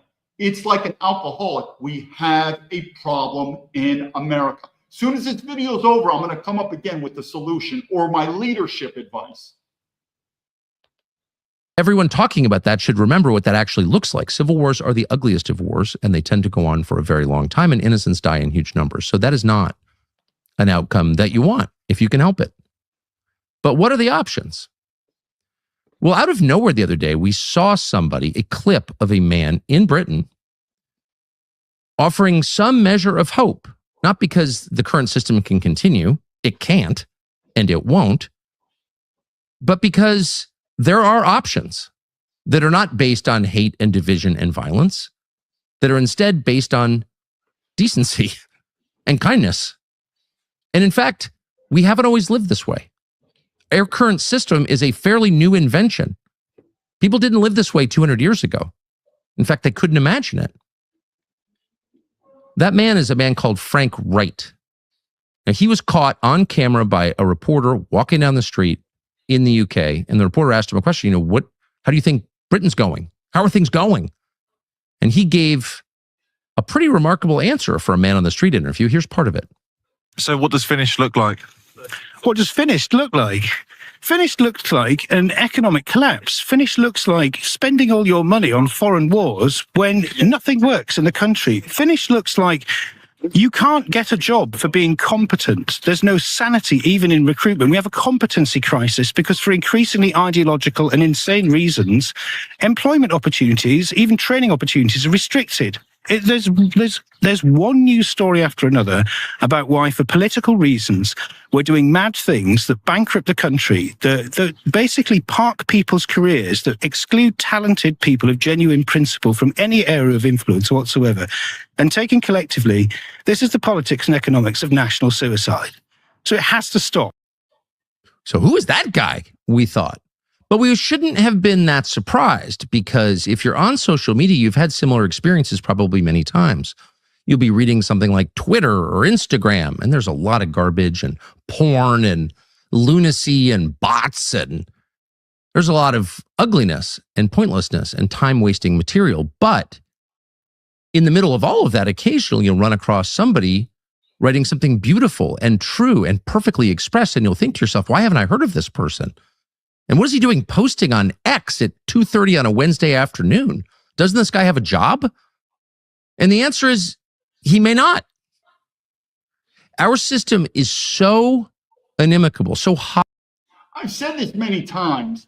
I was the heavyweight captain of the Army boxing team, West Point boxing team. And don't get me wrong, I think it's great for men to get into the gym, to get into shape, to learn how to fight. But we have to be honest. And I did stories of this on the military. The biggest fear or courageous act that you're going to have to perform as a man is probably not some physical feat like fighting. Even though I still think, get in shape, don't be fat, stuff like that. But we're living in a world right now that probably the most courageous act that you can do is speaking. Why? Because if you say the wrong thing, besides censorship, you could be fired from your job. You may even go to prison, especially if you speak outside or raise. You get what I'm saying. But I'm not diminishing the importance of physical fitness for men and eat a good diet and stop smoking. We get that, or hopefully do. I mean, we don't. I mean, sperm counts are dropping, plastics in our food, GMOs, fast food. But the point is I still believe the most courageous act isn't thousands of years ago where we were fighting a saber-toothed tiger, where we had to use our muscles and might. We're probably living in a world now that the most dangerous thing you can do is just speak. And if you speak outside the boxes, people, I've always said this before, our government is starting to exponentially quicken down a certain pace of a globalist regime. And if you start speaking, because it is true in China, there's no doubt about it, China does not have free speech. And if you speak negatively about the regime, absolutely. I'm not going to argue with that. But it is getting that way also in America, to include all this other stuff. We can't talk about racism, can't talk about feminism. But I say again, probably the most courageous act now, or dangerous, we'll say dangerous act you could do now, probably has nothing to do with your muscles. It probably has to do with your voice. That's dangerous right now. And it's always good to figure out what is the most taboo topic that you cannot talk about.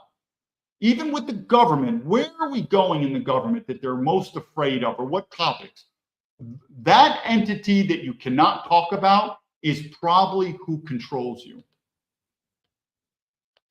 Hostile to inherent superiority, to honesty, to truth itself, but also to cleverness and creativity, that it has systematically excluded some of the brightest people in our country and in Britain from gainful employment. The man you just saw, Frank Wright, who you never have heard of. How do we know that? Because he doesn't have a job. That's why. That man should be in a leading position within the intellectual realm in Great Britain. He should be a noted public philosopher, obviously. And you will definitely think that after you hear the hour-long interview we just did with him, which we're going to play in just a moment. But he's not doing any of those things. Again, he's not really employed. Why? Because like a lot of people like him, he can't get a job. Not just because he's the wrong color and gender, which he is, not just because he's not gay, which he's not, but because he's honest and smart. And honest and smart people have a kind of irrepressible habit of questioning, why are we doing this? Of asking inconvenient questions. And people like that are not welcome in the oligarchy. Why would they be? They're troublemakers. Yeah, so it's an interesting thing about leadership. And I've said many times, if I did another book, it would be entitled Why Not to Be a Leader. But even in high school, I was voted, my personality was the most argumentative, and I was voted as class pest. And even now, I was ranked number 2 at leadership at West Point. I won leadership at Harvard, at Switzerland, in my business school. But it's like that. People, even when I was in the FBI, they said, you're asking too many questions. Don't fool yourself. The FBI and the CIA, they want a lot of times, if you're at the field agents, to be what's called drones. Just follow the orders. And I'm not doing this because I'm telling you, in many times, even with Boeing, boy, if I would have done it before, I would have just shut my mouth. It was a nice company, Boeing, career, everything. But there are people, and I think it's DNA. It's just in our DNA to say when things are right or wrong, to speak out. But I could tell you something. It's very dangerous. I'm going to give you just a quick leadership snippet here, and then we'll go back. And this is something, because you'll never hear that. First of all, if you're in college or if you're in a corporation or whatever, and you're taking a leadership class, 99% chance it's not leadership. They're not. I'm going to give you an example. You're in IBM, Coca-Cola, and you're like, this is great. I just made management and I'm going to a leadership. You're probably learning management. You're learning, and there's nothing wrong with management. Management is very important. To be a manager is very resourceful. And if you're a boss, to have good managers, it's great. But do not confuse, and I write this many times in the book, there's a difference between a manager and a leader. There's nothing wrong with managers, but they are not the same. So that's the first thing. You're in some type of class, you're like, this is a class on leadership. No, it's not. It's on management. I'm going to give you an example. When you're applying for a job, now remember, a lot of jobs may not require leaders. Okay, it is what it is. In fact, the FBI, they say they're trying to hire leaders. They're not. They're not. They're looking for FBI and CIA agents that actually are not leaders. They're looking generally for followers, people that can manage. And here's why. What do you manage? They don't even look to people as people. When you have your agent, your asset, your informant, that person is a resource. It's not even looked upon as a people. Even in our military, we train West Pointers, your people. Treat your soldiers like your children, like you're a father. Those days are done. Our military now is management. Oh, whoops. Soldiers died in battle, whatever. It's management. Everyone knows that. Go talk to enlisted soldiers, present or past, and ask them, what do they think of their military leadership? Army, Navy, Air Force, Marine. And I'm telling you, I'd be surprised if they would give you a positive rating. Remember, we're going to go, there's one more last video. It's a West Point grad. Another reason why my story's not coming out. The FBI recruited West Point graduates to spy on me. Remember West Point, duty on our country? They took money from the FBI. Now, of course, they recruited people who knew me, my friends, my colleagues, the people I trusted. They paid them money to lie to me and spy on me. What type of evidence did they gather? Nothing. I mean, I'm sure they gathered a lot of, I made a lot of statements that were very politically incorrect, talking about the January 6th, but any evidence of national security, none. But these were the West Pointers. So I make it known. Don't even think that I'm trying to toot the horn of military leadership or West Point. It used to be premier, not anymore. I'm going to give you a leadership question. You don't get these anymore. Picture yourself interviewing for a job. I'm the hiring manager, and I want to hire a leader. Some jobs, I don't want to be a leader. There are some jobs I just want a follower. There are some jobs I just want a manager. So you got to remember, put this in context. This is a job I want a leader.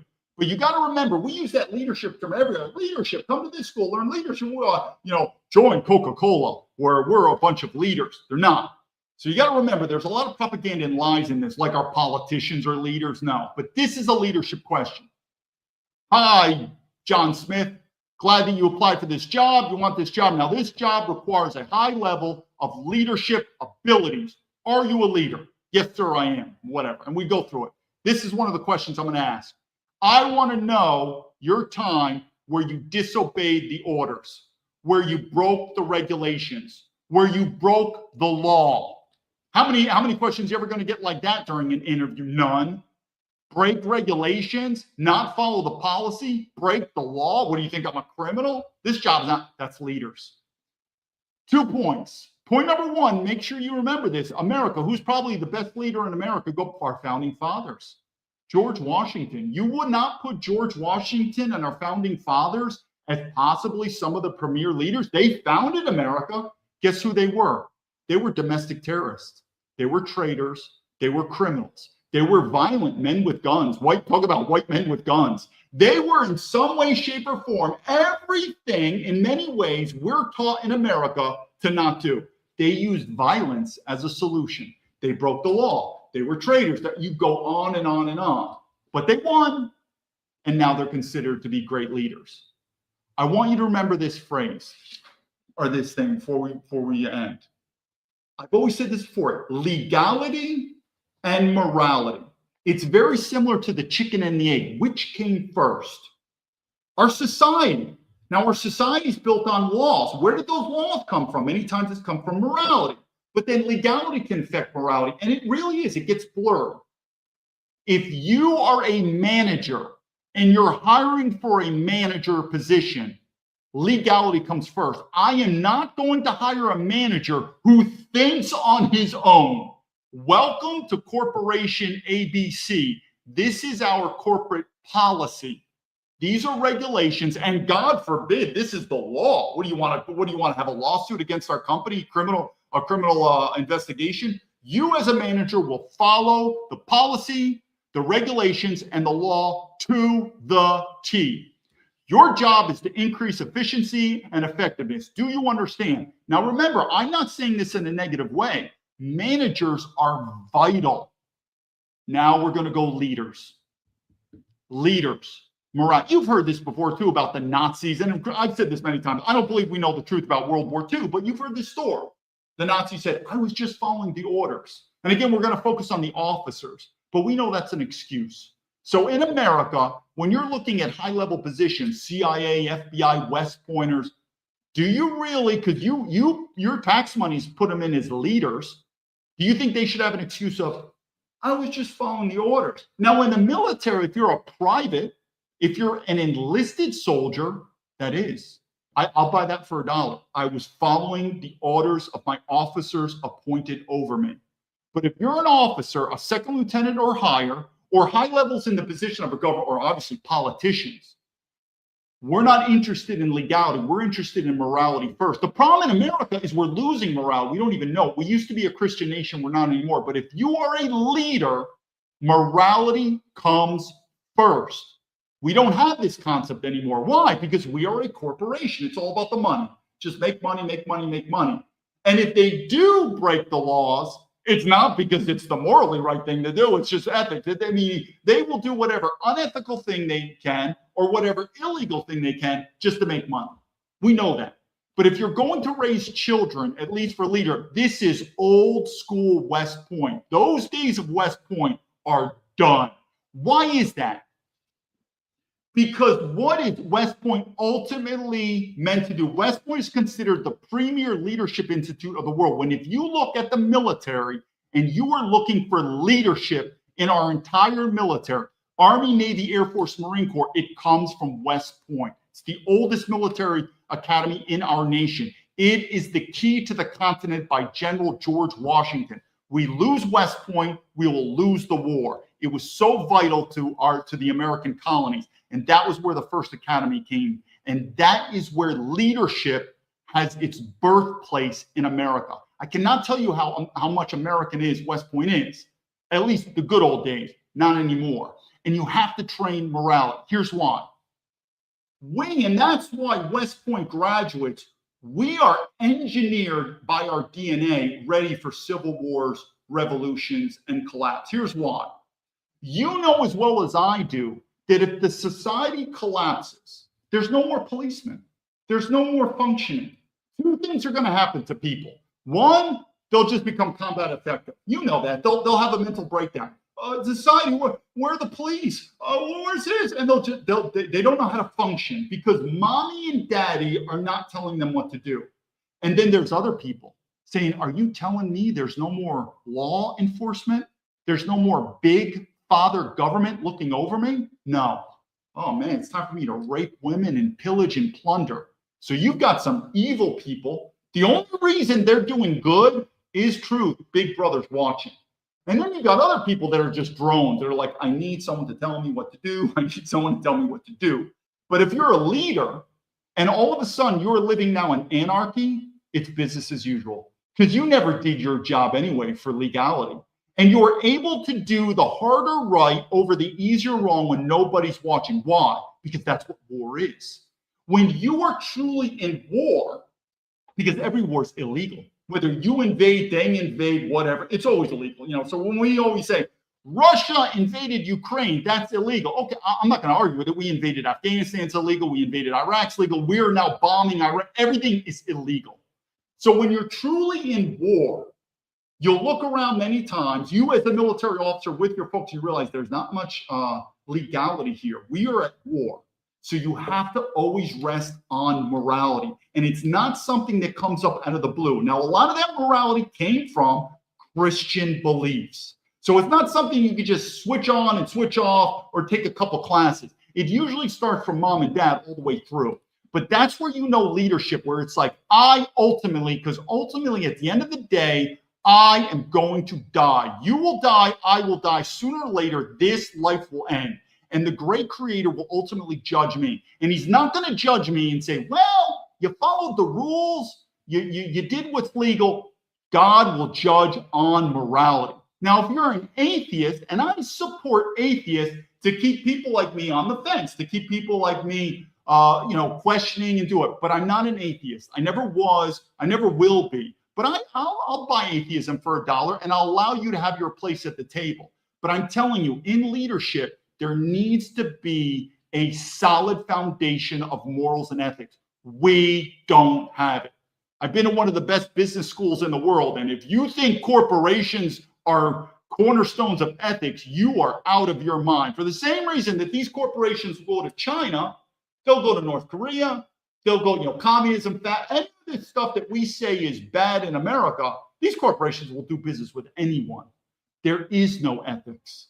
And I'm telling you, it is one of the reasons that America is going down. We have lost it. We are no longer a Christian nation. We are no longer a European nation, and we are losing our freedoms to include freedom of speech. It's going to get worse. But I'll leave it on that. There is nothing wrong, managers. They are so vitally important.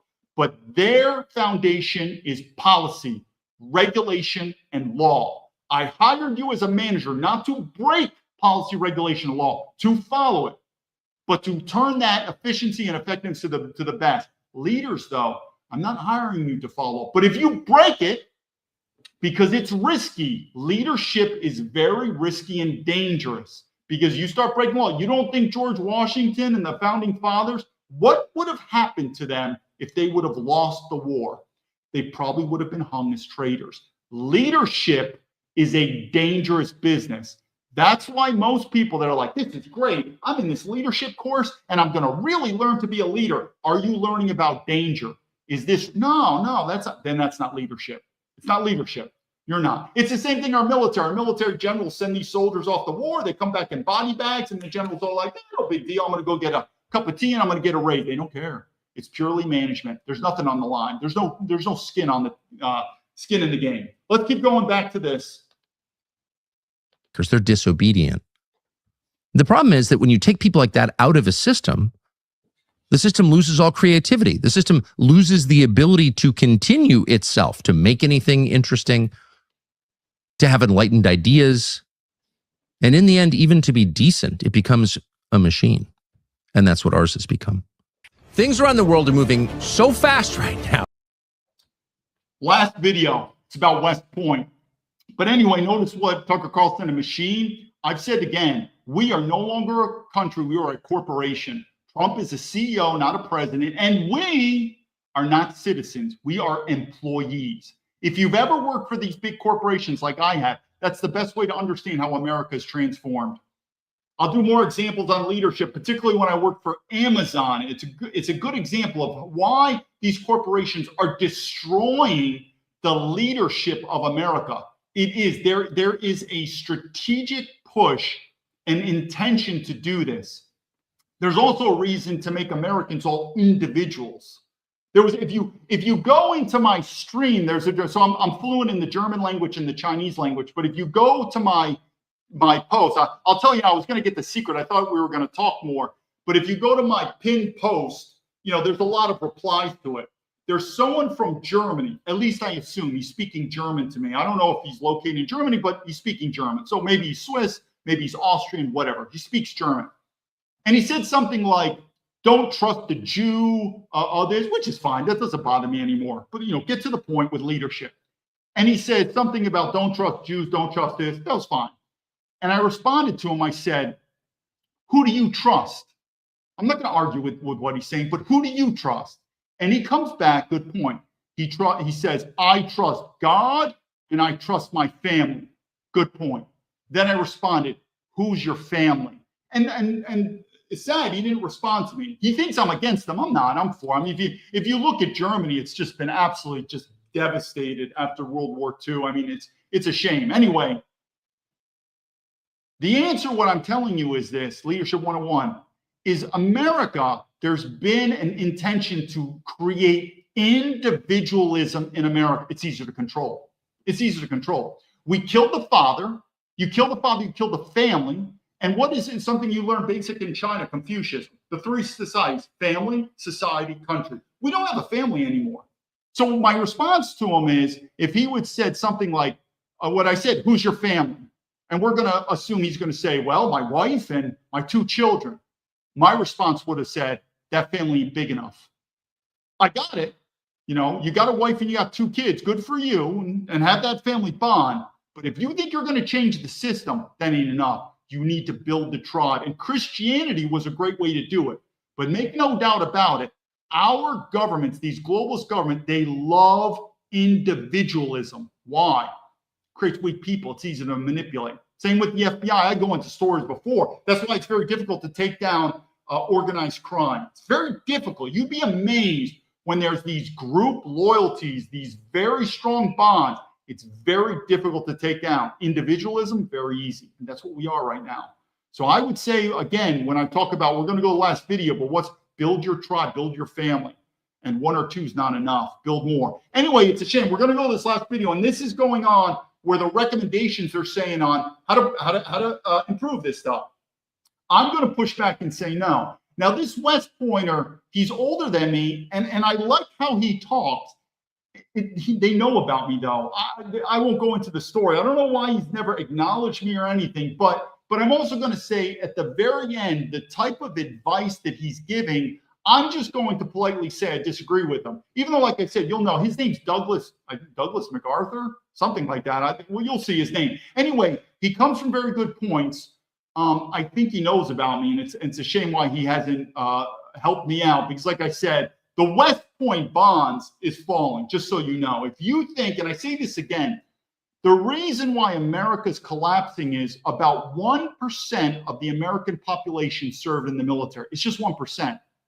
We're not a family, because you hear this all the time. We have to come together. We have to come together. Military veterans, and trust me, I'm not that much of an anomaly as you think. Ask many military veterans, and they will tell you too. Military veterans with military veterans, it literally could be a 50-50, meaning 50% have a bond and 50% we don't. And why is that so dangerous? Because before you could think about Americans in general coming together, brotherhood, sisterhood, military veterans, only 1% of the American population, we can't even come together, people. Do you see do you see what I'm saying? When military veterans, which are only 1% of the population, we don't even trust each other. Remember, the FBI, multiple times, West Pointers were spying on me. And there's many other examples with other things. I mean, look at Pat Tillman. What did the Army Rangers do to Pat Tillman, his family, and to America? They betrayed us. And what did I say is the biggest thing about courage? Not their muscles. Trust me, these Army Rangers can outrun me, push me, pull me any day. The Rangers are pretty tough. But what did I say about courage? Speaking the truth. And they lied. Why? Because they're cowards. They did an absolute cover-up because they wanted to abide by the law, not the laws, follow the orders, unethical and illegal orders of their supervisors, because they want to do a cover-up. This is our military. We don't get along, and the ethics have gone down. Anyway, it's a short video, and then finally I'll end it, and I'll give you again the advice of where to go. Had a pretty cool. One final thing I want to ask you is about the nationalconversation.org. You had a pretty cool video yesterday titled "All for What." Could you expand on this for everybody listening? Yeah, this was something that I talked with some of my colleagues at the. So hopefully everyone knows this is current. I said Douglas MacArthur, Douglas McGregor. He's obviously an older grad. I never knew anything about him until I got on social media, and a lot of what he's saying, I'm tracking. At the end, I disagree. We'll explain. But he knows about me. I reached out to their organization. I could be wrong, but I was like, listen, I'm also a West Point grad, government corruption. And the first questions are, well, if you want to become a member, you have to pay money. And I said, well, you know, we're not at the member stage. I mean, I'm just reporting some government corruption. Can you tell Douglas I'm a West Point grad, do something? And the woman, she was like admin. She took my information. Nothing came to it. I have a feeling Douglas knows about me. Why he hasn't responded to me, I don't know. But remember, and I'm going to give him the benefit of the doubt because I've listened to what he's saying, but don't fool yourself to think, well, West Pointers, duty on our country.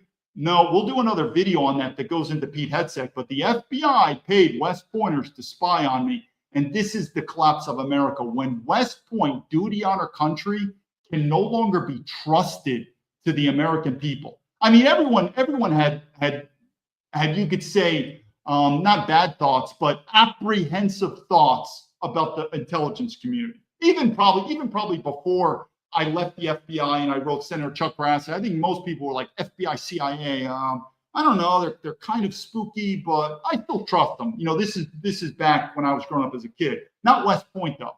You shouldn't have said that. I mean, most Americans be West Point. Wow, military academy, duty on our country. Those guys are all Americans.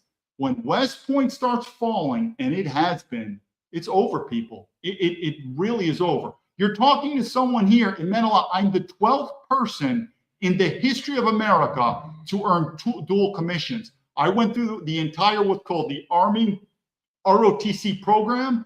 I was commissioned as a second lieutenant, David Baumblatt, and then I reported to West Point as a second lieutenant, got demoted back down to a cadet, and I did my 4 years of West Point, graduated West Point, and got commissioned again. I'm very familiar with this, and I'm telling you, the West Point of today is not the West Point of the years gone by. And I think you would agree too in America. today's America is not the America 50 years ago. Everything is changing. It's getting bad. But that's a little backstory between Douglas. Either way, I still agree with a lot of his political rhetoric.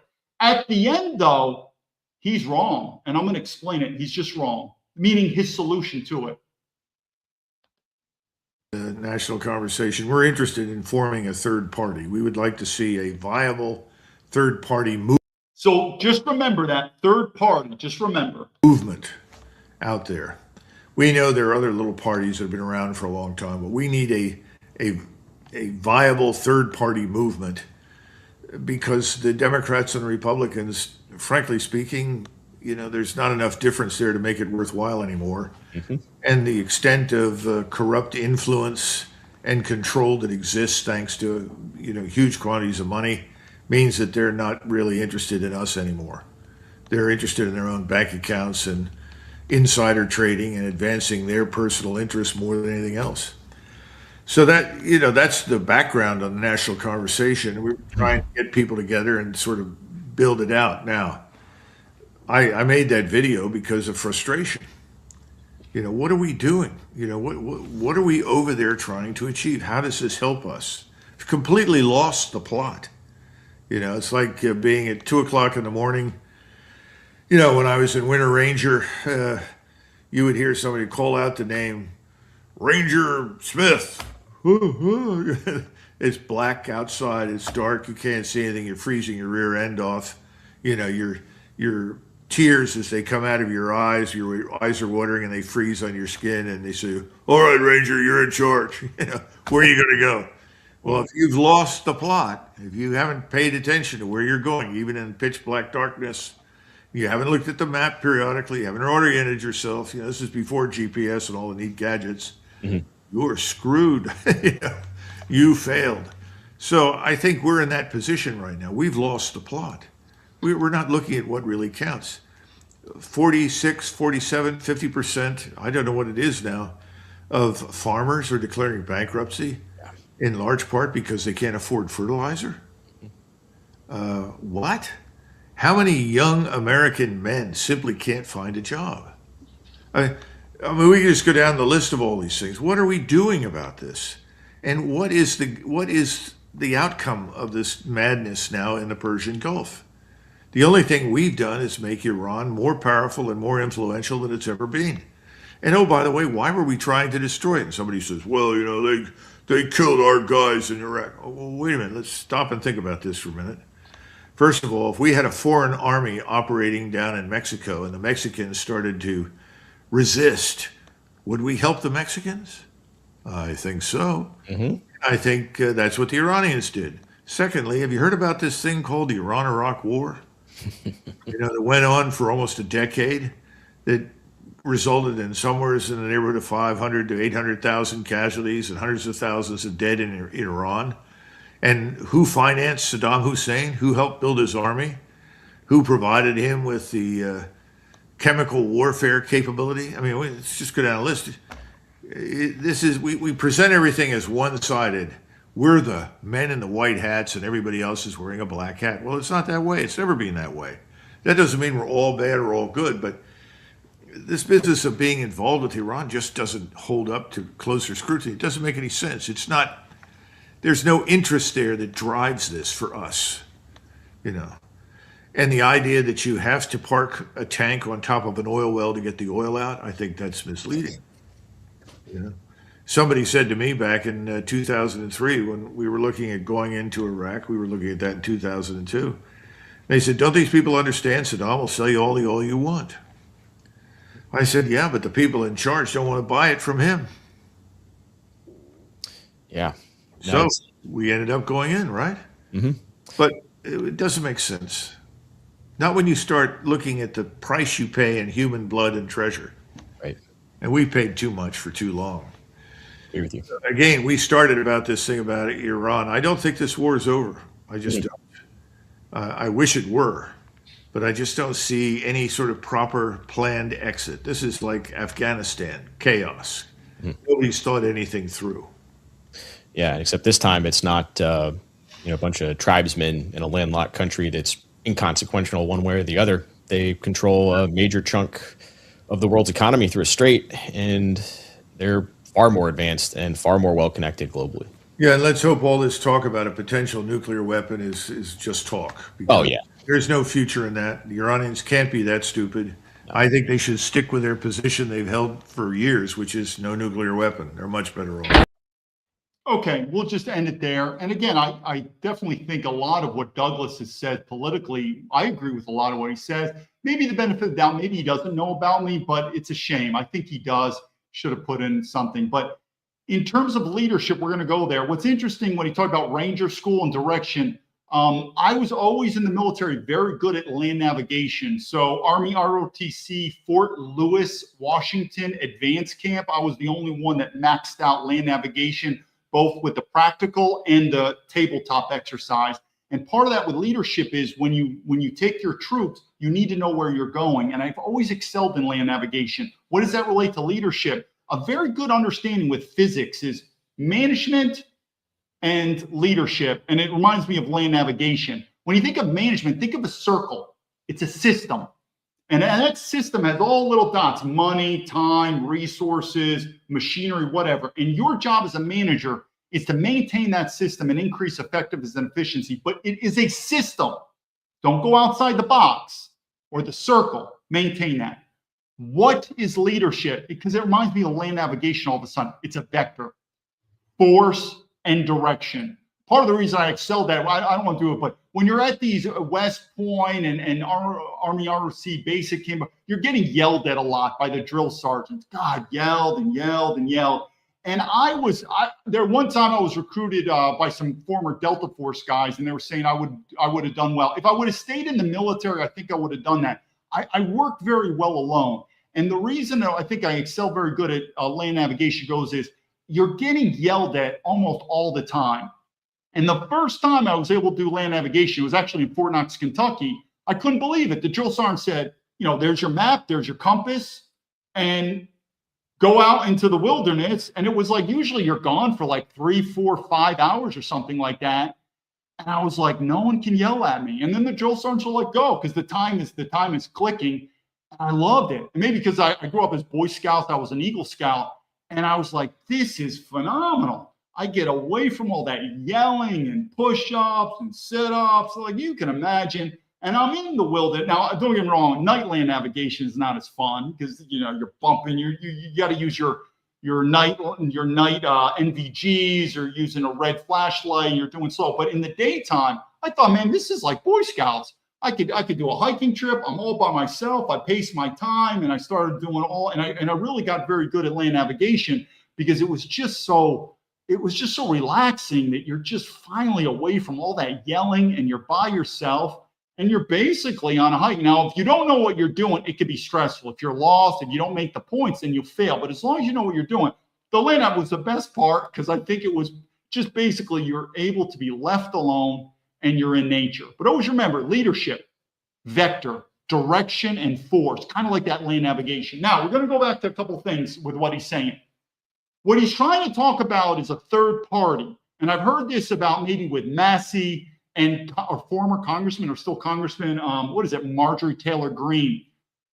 Good luck. It's not going to happen. It's not going to happen. What I'm telling you is this. We have now created a country in America of 350 million people, plus or minus. And when I talk about I could talk about the essence of the founding fathers. We drank the communist Kool-Aid. Remember, communism, globalism, corporatism, feminism, they're all related. Don't fool yourself. These globalist corporations have a communist ideology. So diversity is our strength. You know that. We have now gotten to the point in America, I don't know what an American is anymore. I mean, it's even bad in Asia. I see it all the time. Like when I would go to the airports all the time, I see the anchor babies in front of me. Like the Chinese, they'll have their anchor babies. These kids don't speak a word of English, whatever. But I don't know what an American is anymore, who it is, what our value system is. You ask 100 Americans, what's an American? You'll get 100 different answers. You ask 100 different Chinese people who and what a Chinese person is, that answer is going to be very, very homogenous. So what am I saying? it's come to the conclusion that either one, you're seeing more and more Americans leave America. It's a sinking ship. You're seeing it more and more. In fact, I did the last video where you're starting to see rich people. This is with who's the rich guy from Palantir, the PayPal guy. I'm forgetting his name. He left. He's now going to Argentina. You're starting to see about Peter Thiel. I think Peter Thiel's the name. So you're not even seeing regular Americans. You're seeing rich Americans leave. That's not that you don't have to. But I'm telling you, if you're going to stay in America, you have not seen anything yet. The amount of money that the American government and corporations and I have 4 master's degrees that's been invested on me in leadership. Everything that I've learned, everything from leadership points to this direction that I've not changed my mind since 2005. America is going to go phase 1 collapse economic. It's going to go revolution with Washington, D.C., and that'll be civil war. You're going to see this. It's possible that there could be a peaceful divide. But what I'm telling you, and this is why I disagree with a third party, this country is going to split. I don't even believe it's going to split just in 2 parts. It gets literally split into 4 or 5 or maybe even 6 parts. It's going to split. And I've said this many times. You have 3 choices. 1, you're going to have to leave America. 2, you're going to have to get off the grid and live a self-reliant life, most likely in the country as a farmer. You're going to pick upstate New York, Wyoming, Montana, some type of rural area in America, and you're going to ride the storm out on your self-sufficient farm, whatever that is. But that's the objective. You're riding out the storm. So instead of leaving the country and just watching it collapse, you're going to be on your farm and watching collapse. That's 1. 3, if you are going to get involved into politics, which is great, where you're like, no, I'm not leaving. I'm not going to get on the sidelines being like a farmer. I'm in the fight. This is my country and I'm fighting. And I'm telling you right now, America first is a day late and a dollar short. It is going to be state first. You are going to need to put your political backing behind a governor, not Washington, D.C. We have passed the Rubicon in America. There is no coming together. I see again, you cannot even unite military veterans, and we are 1% of the American public. We are the duty honor country, the brothers and sisters. We don't like each other. I'm telling you, it is what it is. Ask military veterans, what do they think about military officers? I don't think it's going to be high. So if military veterans that are 1%, you think even FBI people, we don't get together. It's not going to happen. We've become so diverse in so many different categories, race, religion, gender, you name it.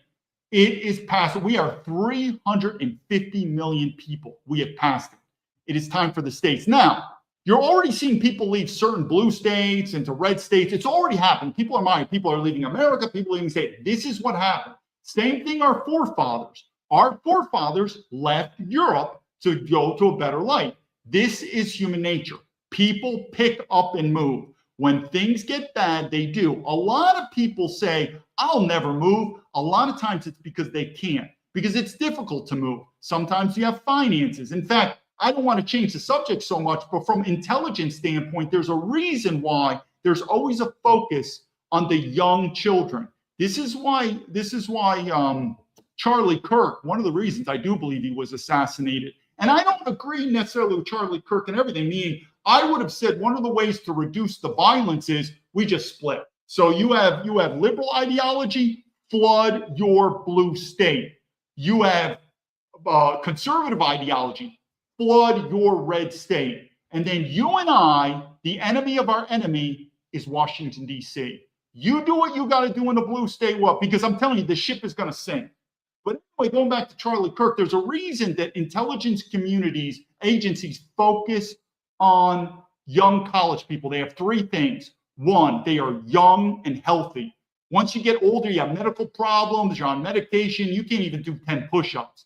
Because revolutions come, people need to be physically fit. 2, they don't have any children. They don't have any wives. They're single and they're mobile. And 3, for lack of a better word, they are educated, even though college is overrated, but they're in the know. They want to be, they're influenced. They're not, when you're working at a factory every day, you don't have time. It's like, dude, I just got to work at the factory. college educated. So that's why in every country, it's not just America, when revolutions start, it's the college educated people. I have no doubt about it. Whoever is influencing this 18 to 25-year-old group, that is the group. I'm an old man. I'm not starting any revolutions. That's why the FBI, there's no evidence of anything. I left America in 2010, literally to be left alone. I've never said anything negative about the government until I got on social media. I've never said anything about negative about the FBI, nothing. I wanted to be left alone. This is an absolute witch hunt based on revenge with the FBI and saying these corporations. But when it comes to young college kids, they have potential. Where they go, it could determine. So I would say is sooner or later, we have to come to the conclusion that in America, we have passed the Rubicon. And you are going to have to say, because again, even if you're a MAGA, it's very politically incorrect. Say you're from South Dakota and Donald Trump visits you in South Dakota and says, hey, I'm just giving an example. I'm thinking of like a hard, or we'll say Texas, because Texas is sort of like that. Texas, heavy Republican, heavy MAGA. And Donald Trump comes to you and says, hey, Texan, you're a conservative, right? You're a patriot, right? America first, right? Excuse me, Mr. President. America first, second. Texas first. Doesn't sound too very well. Goes back to the Civil War. If there is an institution that is so intimately connected to the Civil War, it is West Point. They were not traitors. General Lee swore an oath of allegiance to the state of Virginia, along with the other West Point graduates. When the Civil War kicked off, their allegiance of number one was not to the United States of America. It was to their states. But I want to tell you right now, think how that sounds. It sounds very revolutionary. So there you are, Donald Trump, he's having a big rally at a Texas or a red state. And he's like, I want everyone to agree with me. It's right up here. This is the great state of Tennessee, the great state of Texas.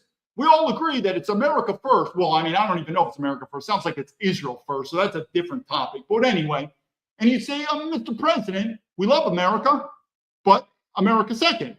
The state of Tennessee, the state of Texas is first. Texas first, America second. How does that sound? You think Fox News would air that? No way. Because I'm telling you, what's going to happen is this. This system in Washington, D.C. is not fixable. I knew it. I said, I am leaving America and I want anything to do. I want it to be left alone. This reminds me of the Rambo movie with the corrupt cop. Just leave me alone. That's all I left. I left. I never said anything negative. Leave me alone. So either you're going to have to leave, but if you stay in America, it's going to get worse. And your home base, in fact, what's the translation for Al-Qaeda? The base. You need to have your base. Washington, D.C. is not going to be your base anymore. It will be the state capital. What state is going to be? I don't know. You're going to have to pick and choose wisely. But if you're far left, you're not our enemy. Then pick a blue state. Get these blue states bluer. Get these red states redder. We're not enemies because at the end of the day, what I think will happen is phase one will be collapsed. Once that happens, people are going to lose faith in the federal government, lose faith. And the corruption is going to get so bad, they're not going to start paying their taxes. Remember, three things: increase of corruption, increase of debt, and increase of economic or financial inequality. Those are the three levels that it's going to get America to collapse. Increase of corruption. You, just like this video, are going to become more and more think, I don't believe in voting anymore. This government is corrupt. How is this former FBI agent absolutely ignored? Think about it. You know about me right now. When I say the government, how is it that you, a normal American citizen or even a foreigner, you know about me, but these elite intelligence agencies or Donald Trump, they don't know. Of course they know about me, and they're ignoring me, and they have a duty. So corruption is going to increase to the point that American citizens are going to say voting and paying taxes, not for me. Financial inequality is going to increase. Oh, by the way, Donald Trump is part of that. To where you're going to say, this system, unlike you or unlike me, I grew up when I was a kid, you work hard, you play by the rules, you make money, it's done. This system's rigged. What happened to me, I got legal justice in China over corrupt Boeing, then in America, this system's rigged. So financial inequality is going to go up, and also debt. Both personal debt's going to go up. People are just going to say, I'm not paying off this debt. Student loans, well, they're like, I'm not paying off. You think the government's going to pay off their debt? Think about it. You're an American citizen. Why should you pay your personal debts when the government's not paying off? debt, corruption, financial inequality is going to go up. That's going to form a collapse. That collapse is going to get to the people. That is going to fast forward you to where I was in 2005, where that is going to do step one. And that is going to be like, I have now lost faith in my government. I mean, that's why I laughed. I mean, it wasn't anger. I was very thankful, privileged that I was born and raised in America. But I lost faith when I saw in the government. Once that happens with the collapse, that is going to be your register where you're like, I no longer have faith. So where are you going to go? You're going to go to your state, or you're going to leave the country. You're going to have to go to your state. And the states are going to get bluer, which is good. If you're far left, I don't have a problem with you. Just go to your state and make it blue. Don't come to a red state, though. And if you're in the red, you're probably going to have to get kicked out of the blue. This is how America is going to get fractionalized. So there's going to be no more faith in Washington, D.C. Now you're going to put your face in your state capital, and the states are going to get redder and redder and bluer. That's no problem. And it's going to be state first and no longer federal, no longer Washington, D.C. first. Once that happens, then the federal government is going to claim insurrection. This is the revolution, where the revolution is going to be aimed at the federal level, because they're not going to allow you to do this. Think about that. Have you ever heard of a suggestion ever by Fox News, anyone talking about a peaceful, not a violent separation? Anyone on mainstream? You know, everyone goes to Harvard, you do all these degrees, all these smart people, you know, all these problems in America. When was the last time you saw on mainstream, whether it's CNN or Fox, they're the same thing, by the way. It's like the Republicans, Democrats, same thing. But think about it, on a mainstream political dialogue, how many times have you think, well, one solution could be peaceful, no violence, maybe we should just separate? You never hear about it. Because if it ever happens, what would Washington, D.C. do? This is Donald Trump. He's sending in the troops, and he's going to squash that rebellion. Even though the rebellion could just be, we want to secede from the Union. That's where the rebellion happens. Then Washington, D.C., if it goes to the point, they may then co-opt other states, and then it will form sort of an alliance where then they could go together. I know it's getting far-fetched, but I'm telling you, give it time. But I think the linchpin for everything, because what did I say America is? It's a corporation. So I really think the linchpin for everything is money, because it's really for the same reason that we don't have a culture in America. Why do people work in these corporations? Do you really, I mean, you work at Coca-Cola, you work at IBM, you work at Walmart. Do you really, I mean, these corporations don't really care about you.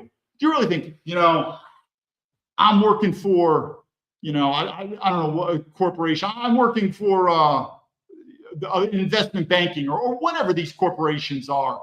And you're like, I love it here and we work together. You're working there for a paycheck. And if there was a better paycheck in another corporation, you're gone. And if the corporation could hire cheaper labor, you're gone. You're only doing it for the money. And all your colleagues are there superficially getting along because you have a paycheck. But if that paycheck stops, you're gone. There's no loyalty to the corporation. The corporation has no loyalty to you. This is, again, where the left and the right kind of see eye to eye. Remember that Luigi Mannioni, when he smoked that CEO? What did I say? Do these corporations care about you? No. Why should you care about them? Do you see it's going down, this sense of care? So what's economically, and Trump knows this is probably where universal basic income's coming. Anytime the government gives you free stuff, that should be a red flag. COVID, it's free. The COVID vaccine, take it for free. Red flag. Universal basic income, because they know if they don't keep this economic system going, there is going to be a revolution. People need to feed. People need money. And either way, like I said, this sort of thing about trying to do a third party, if I'm wrong, go for it. But I think that more Americans are just giving up and just leaving. But I'm telling you, the political solution that's eventually going to come is going to be state politics. It's no longer going to be Washington, D.C. I've talked enough. We'll do other videos, but I can tell you for this, if you've listened to all my videos, you will listen to how many times I've asked people for money or buying my book. It's less than 1%, even if that. Go through all my videos and you'll find out how many times they said, could you give me money? Could you buy the, none. This is not about money. What I'm asking is, if you're an American citizen, I am asking for your help, not for the politicians. They have a duty. I have government corruption report. And when government corruption is reported, it is a public good for everyone. Remember what I reported in the FBI to Senator Chuck Grassley? It's not like I was a fan of Muslims, but the FBI was illegally spying on American citizen Muslims. What I say, yesterday it was Muslims, today it could be Christians. Today they're spying on me. Tomorrow they might be spying on you and your sister, your brothers. That's why public corruption, that's why whistleblowers is a public good, and it should be dispersed. Why are they not doing this? Why is the media, why am I censored? Because it is a story beyond of this other. Why? Because it involves China, and it involves entities that are even stronger than the FBI and the CIA. Who are they? Our corporations. They run us, meaning Amazon and Boeing, the collusion with China. But every single politician, they know about me. The Trump government knows about me. And the best way you can help me that doesn't cost any money is if you could do two things. If you know contact with a politician or a politician staff, you send me their email and I will CC you or BCC you, and you will see straight up how much they ignore me. Because if they ignore me, they'll ignore you. Then why are you paying your taxes? Or you could just forward, if you go to my X or whatever, forward this, and eventually maybe some type of media will do their job and say, well, we always say we thank military veterans for their service. It's propaganda. They don't mean it. But maybe we should actually do something and just ask the simple question. Why is this military veteran not being answered simple questions of why is he on the FBI terrorist watch list? Why is my passport flagged? Why is it when I go to America, I'm detained, searched, interrogated, humiliated, deceived, physically assaulted, and under covert surveillance? This is not normal. This is not normal. Why was I illegally terminated from Boeing and replaced by Chinese? Why is there collusion with Amazon and Boeing with China? This is not normal. Meaning, if the answer from the government is absolute silence, when I do FBI 101, if you remember me before with Director Ray, I wasn't a fan of Director Ray, and I said, you don't need to be a former FBI agent. When you see the southern border open and illegals pouring in, who knows who these people are, terrorists, spies. You don't need to be a trained FBI agent to know that the director of the FBI, and this would have been done under Hoover, should say, that's probably a national security threat, so I'm going to take charge. You could be a normal. When you're a normal person looking at this situation, think, how is it that I am a normal American citizen, you're watching this, and I know about this guy, David Baumblatt? It's impossible that every single politician and our government doesn't know about him. That makes no sense. And he is a military veteran. The government always likes to say how much they take care of their veterans and they support military veterans. And Donald Trump was elected to drain the swamp and fight government corruption. Probably not an answer would be absolute silence. So that's what I'm asking. If you could just send this message out, and it is time to put pressure on the politicians, the Trump government, which is technically, I was a supporter of Trump. Everyone knows me, if you go my videos. I was definitely pro-Trump. I was never anything with the Democrats, which shouldn't be the case. That shouldn't matter anyway.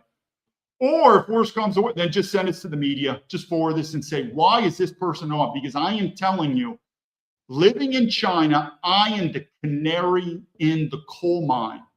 Our true masters in America are our corporations. They own us. They control us. And these corporations like to make you think that Russia's the enemy, China's all these, all they care about is money. And if they can make money at your expense from any of these other nations, particularly China, you will be sold out. Just on this alone, does it make sense how an American military veteran was illegally terminated by Boeing and replaced by a Chinese national in China to be in charge of the security for Boeing in China? And Boeing is part of the American military industrial complex. Nothing makes sense, people. Nothing makes sense. And I tell people, sooner or later, Americans are going to get more and more used to just saying our government's corrupt. It is what it is. And once it gets to that level, then people are going to change their mind about voting, useless, and about paying their taxes, no thanks. And it's going to spiral fast. Other than that, I thank everyone for your time. This is David Baumblatt from Terrabin's Leadership again. At the very least, if you could help me out, appreciate it. Just forward this on, hopefully either politicians or to some media source. It is time for government corruption to be reported. It is time for the politicians and Trump government to do their job, their oath that they sworn, and your tax money is paying them. If allegations of government corruption are presented, they have a duty to investigate, not to ignore. And if they're part of the media who always likes to say they support military veterans, then have them. Let's do an interview. But the goal is, it is time for the government to start talking and stop hiding. This is David Baumblatt from Terebinth Leadership. I appreciate your support. And to the Patriots out there, lead to victory.